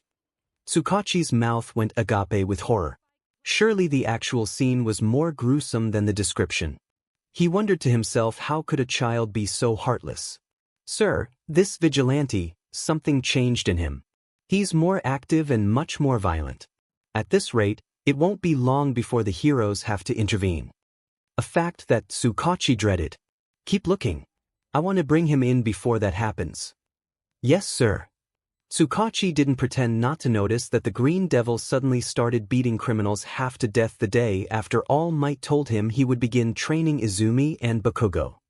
The Green Devil flew above the city, wearing a black hoodie with green accents. He wore black breathes and black combat boots that were lit with the flames keeping him in the air. His whole ensemble had soot in various places. The lower half of his face was covered in a mask of green fire, much like his eyes, which barely showed his pupils. The hair over his forehead stood up on end. He spent his time looking for any scummy throats to get his hands on. It was to hold himself back from going to the people he really wanted to see broken. But alas, he couldn't. All Might and Teleki were still coddling the monsters who ruined his childhood. Nothing had changed, he saw that for himself. His attention was pulled by rising black smoke. Let's get this over with, he thought bitterly. A chubby bald man was on the floor with his head bleeding and a criminal standing over him. There were other bystanders trapped in a corner behind burning trash. Why are you doing this? The man asked, To which the criminal smirked. He was a tall, muscular man with pink hair and red facial marks akin to war paint. I just want to make a new friend. And you know what? I think you'll make a good present when he finally gets here. The criminal turned his left hand into a blade and was poised to slice the poor man's throat. Please no. Suddenly, the heated alley felt cold. The flames surrounding the other bystanders turned green. The criminal smirked when he knew what this meant. He's here. The flames opened up for the people to escape, and a massive fireball crashed into the criminal, knocking him down. The man that was on the floor could finally escape, which just left the devil and his summoner. I thought I'd need a sacrifice to get you, but this works. The criminal smirked. Izuku ignited his palm in searing hot fire. The criminal held out his hands in front of him. Hey, easy. I want to talk, not fight. This intrigued Izuku. Usually when he found bad guys, it was, kill him, or run. For whatever reason, he let his fire die down slightly. I'll get right to it, join me. The Green Devil's head tilted slightly and his eyes widened. You couldn't tell, but his mouth was hanging. You've got one hell of a quirk, and you know how to use it. You'd be surprised at how hard that is to come by. And yeah, you may be doing the hero's job, but how long do you think until you've taken their spotlight enough for them to want you gone? But with us, you'll have more friends to help you out. You'd get to do whatever you want and enjoy the perks of being on the winning team. What do you say? The Green Devil took a hunched form with his legs bent and his hands clawed in front of him with green fireballs at the ready. Hell no. He threw the heated orbs at the criminal, only for him to cut through them with his bladed arm. Green embers floated around him. Dim, ain't that disappointing. Suddenly, the embers wrapped around him and formed a chilling form of fiery bench. The binding was so tight he couldn't lift his arm blade to cut free. The man felt his heart start pounding and his confidence going up in smoke. He's strong, too bad. I was hoping I wouldn't need this. It would have really impressed the boss if I took him without it, but oh well. As the Green Devil was fishing his phone out of his zip pocket, he caught the thug moving out of the corner of his eye. He dug a mysterious syringe out of his pocket with his right hand and injected it through his breaths and into his thigh. Sorry, kid, but you're the one who chose to play hero when you shouldn't have. Izuku shot more condensed cold flames to hold the criminal tighter, but it was in vain. The beast cut through with newfound strength and both his arms becoming blades. That's that good it kale, you Bush League superfood. The Green Devil jumped back at this surprising turn of events. The man now had a manic grin on his face with drool spilling, bloodshot eyes and veins throbbing all over. His demeanor also changed, to that of a gleeful anarchist hell-bent on creating carnage. Most notably, his quirk seems to have been boosted. Instead of just transforming his hands into sharp blades, he can do it to his arms. What's wrong, kid? Scared? The maniac lunged at Izuku, ready to impale him. Izuku put up a flaming barrier, but it didn't work. The man cut right through it, and managed to graze his cheek ever so slightly. The Green Devil delivered a roundhouse kick to the man while he still had his momentum. He fell down and Izuku backed up to create some distance. He quickly made an assessment of the situation. He used a drag to enhance his power. Damn it, Ingenium, you let one slip. Cold flames won't intimidate him while he's drunk on that power booster, and my shields are weak to sharp objects. And that metal on his arms must make for a pretty good shield. This isn't a great matchup for me. The beast had shaken his head and turned back to the vigilante that knocked him down. All right, Rugrat, let's go. Give me all you've got. Izuku lit his fists in hot flames. He put innocent people in harm's way just to get the chance to talk to me. He wanted to recruit me and mentioned having friends. He even has a secret weapon in case things go south. This guy is a real villain. Izuku's internal monologue was cut when the villain lunged at him again. The Green Devil rolled to the side and hovered above his opponent. I still have long-range attacks and aerial mobility. I'll cook him from above until he can't take any more. Then maybe get some intel about his friends. Izuku released scorching hot flames from both his hands onto the villain, who was engulfed in the heat entirely. His pain screams were matched by the roaring of the flesh-melting heat consuming his body. Izuku was being careful not to incinerate him like the night he unlocked his heat. As long as I'm focused on controlling the temp, this won't be like that time. Once he goes quiet, I'll dash crash. Smash. He was cut off by a metal monstrosity jumping onto a wall near him and jumping off of it to deliver a heavy hit to his abdomen.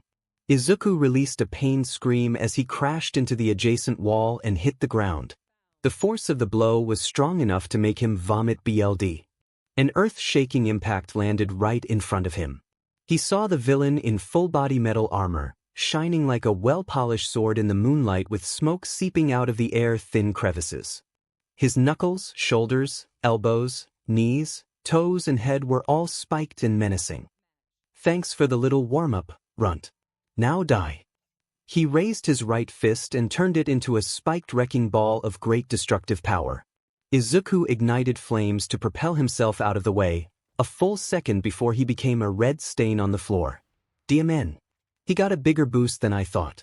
He's completely different from the man I faced before. He's out for blood. The villain needed a few moments to pull his wrecking ball fist out of the crater it formed before attempting to swing again. Izuku sidestepped the attack. While the villain was several leagues stronger than him, Izuku was smaller, much faster and more agile. Catching such a small and quick target with such a bulky and heavy enhancement is next to impossible. Izuku used that to his advantage. He rocketed towards the villain and collided with his armored midsection. What's that supposed to do? This. With all his strength, Izuku blasted off the ground while holding the villain, leaving the entire alley ablaze in his wake. He made it above the roofs before flipping and throwing the villain back down into the alley. He landed on his back with a thunderous crash. Izuku wasn't done as he came down with two large fists made of fire. With ruthless repetition, he unleashed a flurry of blows on the villain's midsection. He ended the final punch with an explosive impact, lightening the already bright alley even brighter. He huffed and puffed in the air, having expended a good deal of strength. However, when the smoke cleared, the villain was still standing, hardly fazed by the attacks. How sad. I expected a devil to give me hell. Don't tell me that's all you've got. Izuku was stunned speechless. He had treated that whole onslaught like it was nothing. He wasn't given time to stare in shock as the villain had leaped off the ground hard enough to create strong wind pressure. He pegged back his left fist and tried to strike the green devil out of the sky. He narrowly missed, instead grazing a few tufts of hair. The green flame user spun himself to be above the villain and struck him in the back with another fire fist punch. They both crashed into the ground with a green explosion and flames burning intensely. Think Izuku.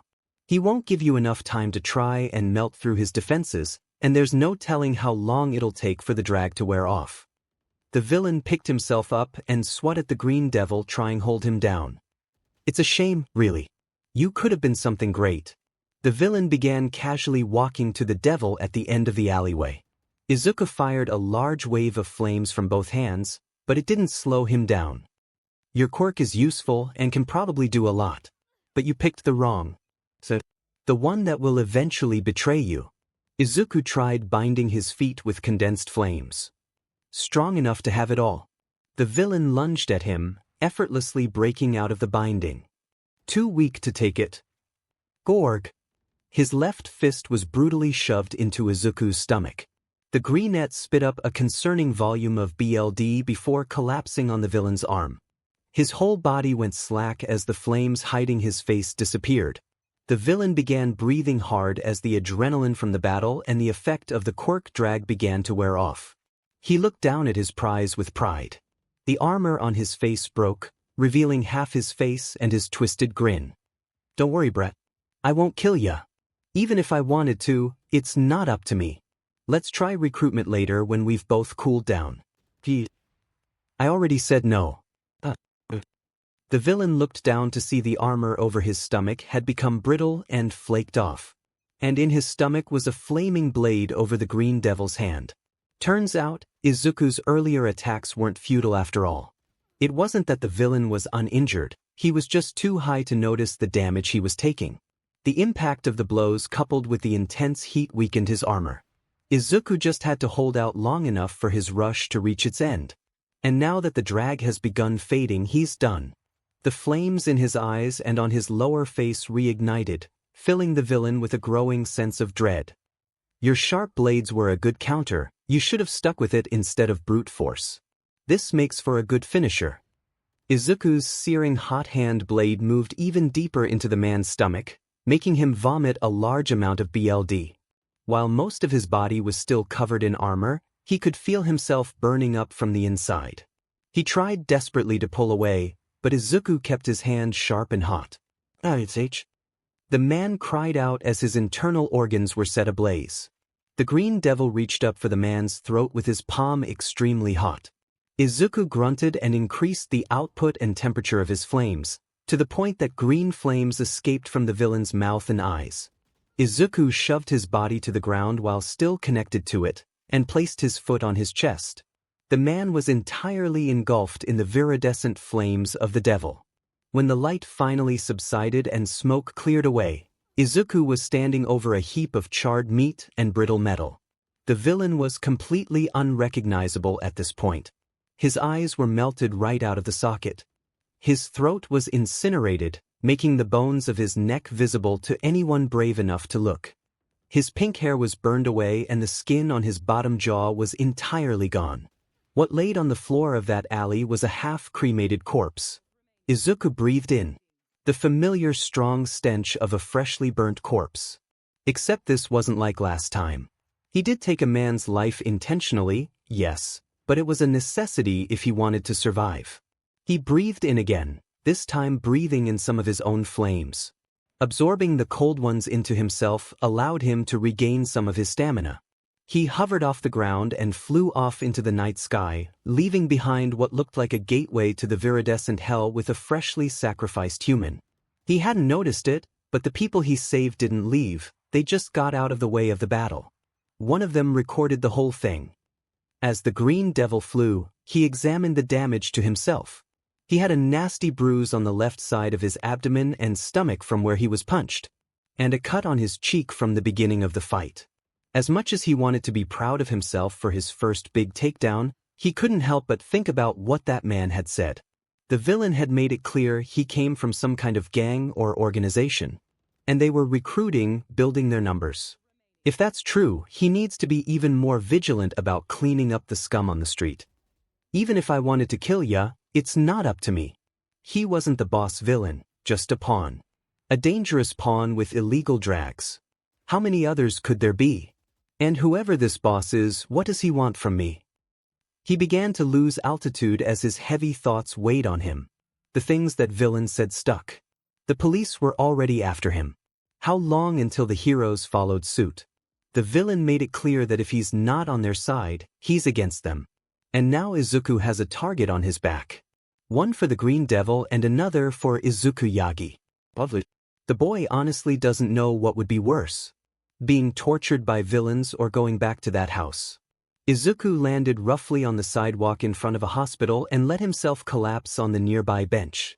He had been awake for over 24 hours and just survived a life or death battle.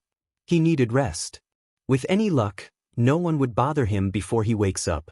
Elsewhere, you performed better than I anticipated. A man clapped as he finished watching the battle between the Green Devil and the Blade Formation user. He had seen everything up until the villain's head was engulfed in fire. I knew you would prevail, Izuku, but I never expected you to end it off so gruesomely. You have my praise. Although, and this may be an unfair comparison, Endeavor would have finished this fight even quicker. Your flames weren't quite burning with the same intensity as the night you faced your old friend, mother and sister. But that's fine. It's clear that when you're pushed to your limit, you can adapt, learn, evolve, and keep fighting. It fills me with awe to see your true potential breaking out. Potential I can't wait to see realized. Until then, I will happily provide you with the environmental conditions you need to be your best. Other fire users will pale in comparison to you. I'm looking forward to it, my boy. Izuku woke up with a groan, feeling heavy all over. His morning breath reeked of blood and smoke. He opened his eyes to a blue morning sky. As he became more awake, he realized that his hoodie was gone, and he was in the compression shirt he wore underneath. and draped over him was a fluffy snow-white blanket and a gray pillow lifting his head up. "Hello," a soft voice said beside the bench he spent the night on. Izuku whipped his head to see a nervous-looking woman with white hair and gray eyes. "What?" Izuku said while raising up his guard. He saw that she was holding his green and black hoodie, though it looked much cleaner. The woman jolted slightly when she realized where his eyes were. "Sorry, this is yours," she said while shoving it in his hands. Izuku accepted his belonging and looked back at the woman who fidgeted nervously. "I found you on the bench looking hurt, so I tried to help." Izuku lifted his compression shirt to find bandages and the smell of ointment on his bruised midsection. He also felt a patch on his cheek where he was cut. She went through the trouble of helping a complete stranger herself. We're right in front of a hospital, she could get help from there. "Do you need anything else?" Before Izuku could answer, his stomach started to growl. The white-haired lady rushed into the hospital to get some food. Izuku sighed and put his hoodie back on. "Is she a patient or a nurse here? She doesn't seem to be quite all there, but at least she's nice." Izuku took a minute to view his surroundings. He realized something that made him feel shock and a twinge of sadness. He's sitting outside the hospital his father used to work at. Dad. Izuku clutched his chest to try and stop his heart from ripping itself open. He got up in a sitting position and hunched, letting a few tears leak out of his eyes. Suddenly, he felt something soft and fluffy on his back and 2 hands on his shoulders. He looked back to see the woman that helped him returned and put the blanket on him and was rubbing his shoulders to try and calm him down. "What's wrong?" she asked gently. Izuku took a deep breath and let the walls down for a second. His voice was soft and strangled, telling the woman that he was in a very difficult place. "My dad used to work here. I miss him." The woman sat down on the bench next to him with a bowl of soup in her lap. "What was he like?" she asked. Izuku was surprised by the question but didn't push her away. "Nice. Really nice. He taught me how to read and write. He always made good meals. I miss my dad." Another tear ran down his cheek, but this time the woman wiped it away. She then held out the bowl of soup for him to take. "My name is Rei." She finally introduced herself. "Zoo." He accepted the bowl and began eating. Rei stayed beside him the whole time. Throughout that morning, Izuku felt strangely at peace with the woman. She found him hurt and alone, and nursed him, fed him, let him vent. He never asked for that, but she knew he needed it. And she didn't get the hospital staff involved, which would risk his identity. Is this what having a mom feels like? It's nice. A thought then popped in his head. Rei had seen his face. He had no mask or hair dye to conceal himself. Besides the scar on his right cheek and the bags under his eyes, he's an exact match to the missing person posters. Despite that, Rei didn't seem to be familiar with him at all.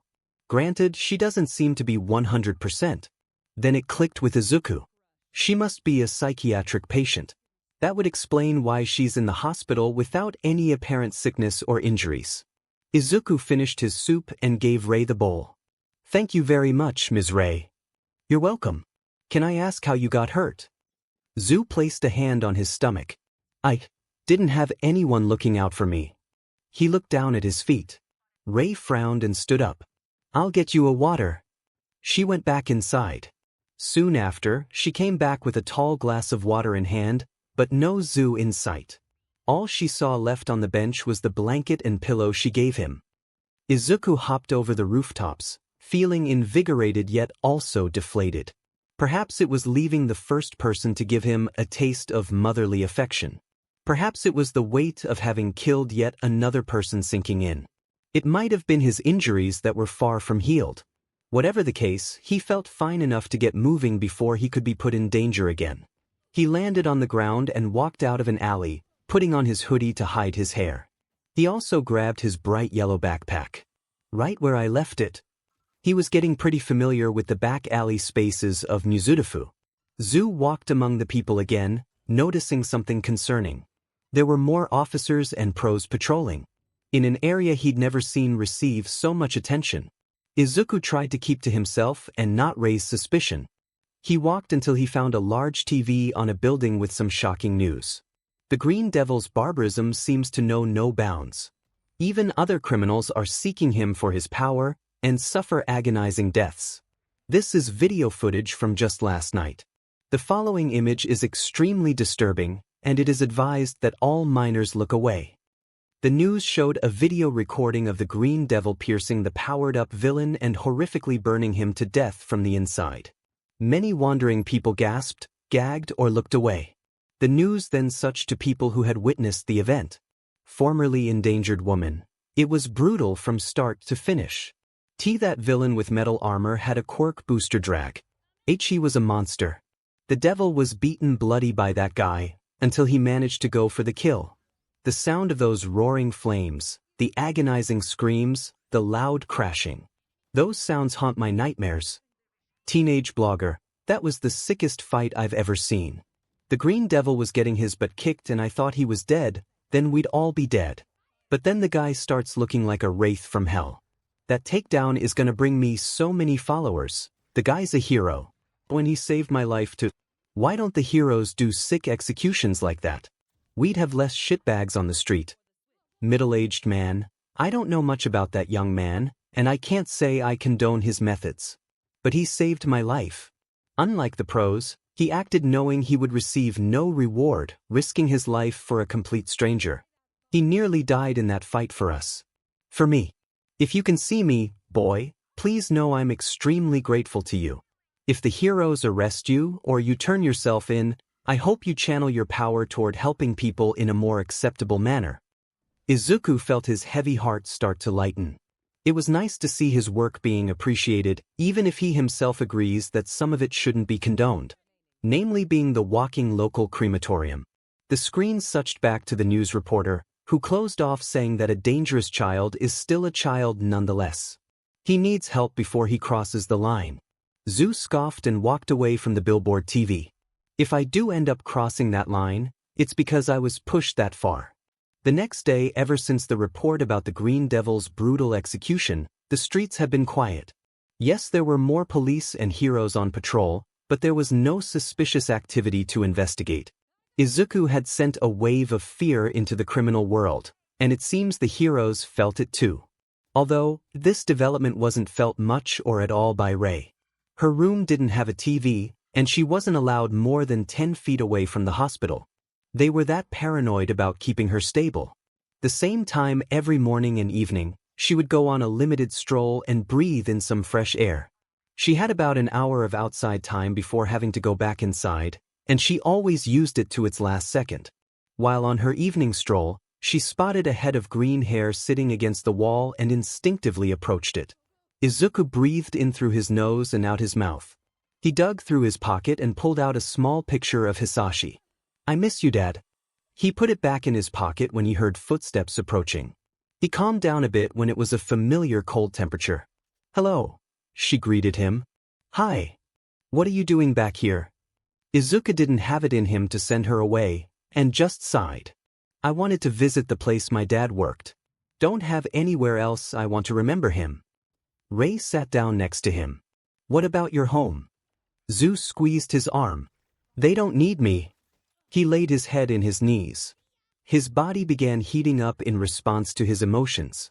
He didn't do it on purpose, but didn't try to stop it. If the heat drove Rei away, so be it. But instead of hearing her shuffle away, he felt a cooling sensation on his back. He looked up and saw Rei had begun using her quirk to keep him from burning too hot. "I don't think that's true."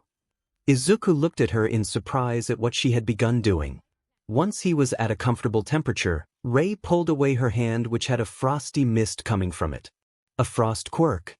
Fitting for someone who can cool him down. "My family isn't the prettiest either, but not everyone is bad. Isn't there someone in yours you've turned to for help?" Izuku was speechless for a time. Two figures immediately popped in his mind as Rei said that. Nana and Hisashi. His deceased father and grandmother. He didn't realize it, but he let a tear slide down his cheek. Rei was there to wipe it off. There was. But I ended up stuck with the worst of them until I couldn't take it anymore. Izuku placed his scarred right hand over his face. Without thinking, Rei wrapped an arm around his head and held him closer to her. Her motherly side kicked in on its own around 𝐮𝐸. It was therapeutic for Izuku, sitting in silence as a gentle woman held him. He would have stayed there for the whole night if he could, and he gets the feeling Rei wouldn't mind, but a staff member came out looking for her. Izuku had managed to slip away in time, and Rei was found asleep on the floor. She was woken up and taken back to her room. Despite the nurse's gentle scorn, she didn't feel remorse. All she felt was, "I hope you keep coming back, 𝐮𝐸. Worry." Police department, Tsukachi, sir. An officer burst into the detective's office. "What is it? Who's dead now?" "One of our own," he asked frantically with an empty coffee mug on his desk. It's been a week since the Green Devil's obscene murder and the police and heroes were working overtime to bring him in. "Sir, I encountered the Green Devil. I tried to arrest him, but he used his fear fire and threw me off," the officer admitted shamefully. Tsukachi was more concerned about his coworker. He was alone in the streets with a murderer. But unlike others, he didn't seem physically injured. "What happened?" "Sir, he didn't do anything.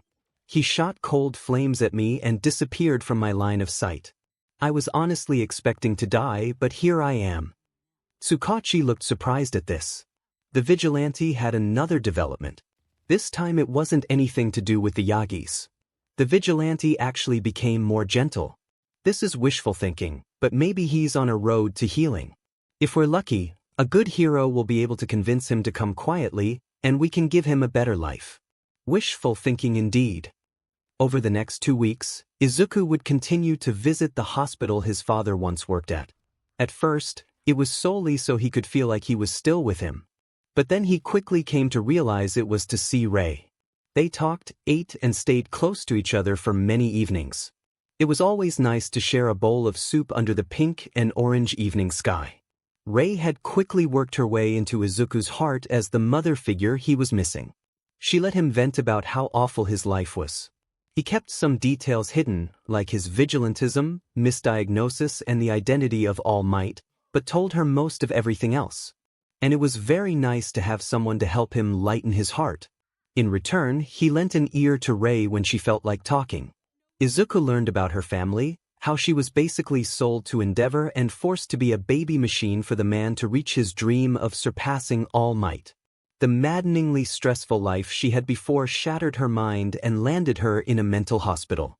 And now she has to live with the guilt of scarring her youngest child. Izuku let her cry on his shoulder that night. As Rei cried, Izuku felt a new hatred for the number 2 hero rising up within him. Breeding children for the sole purpose of your own glory.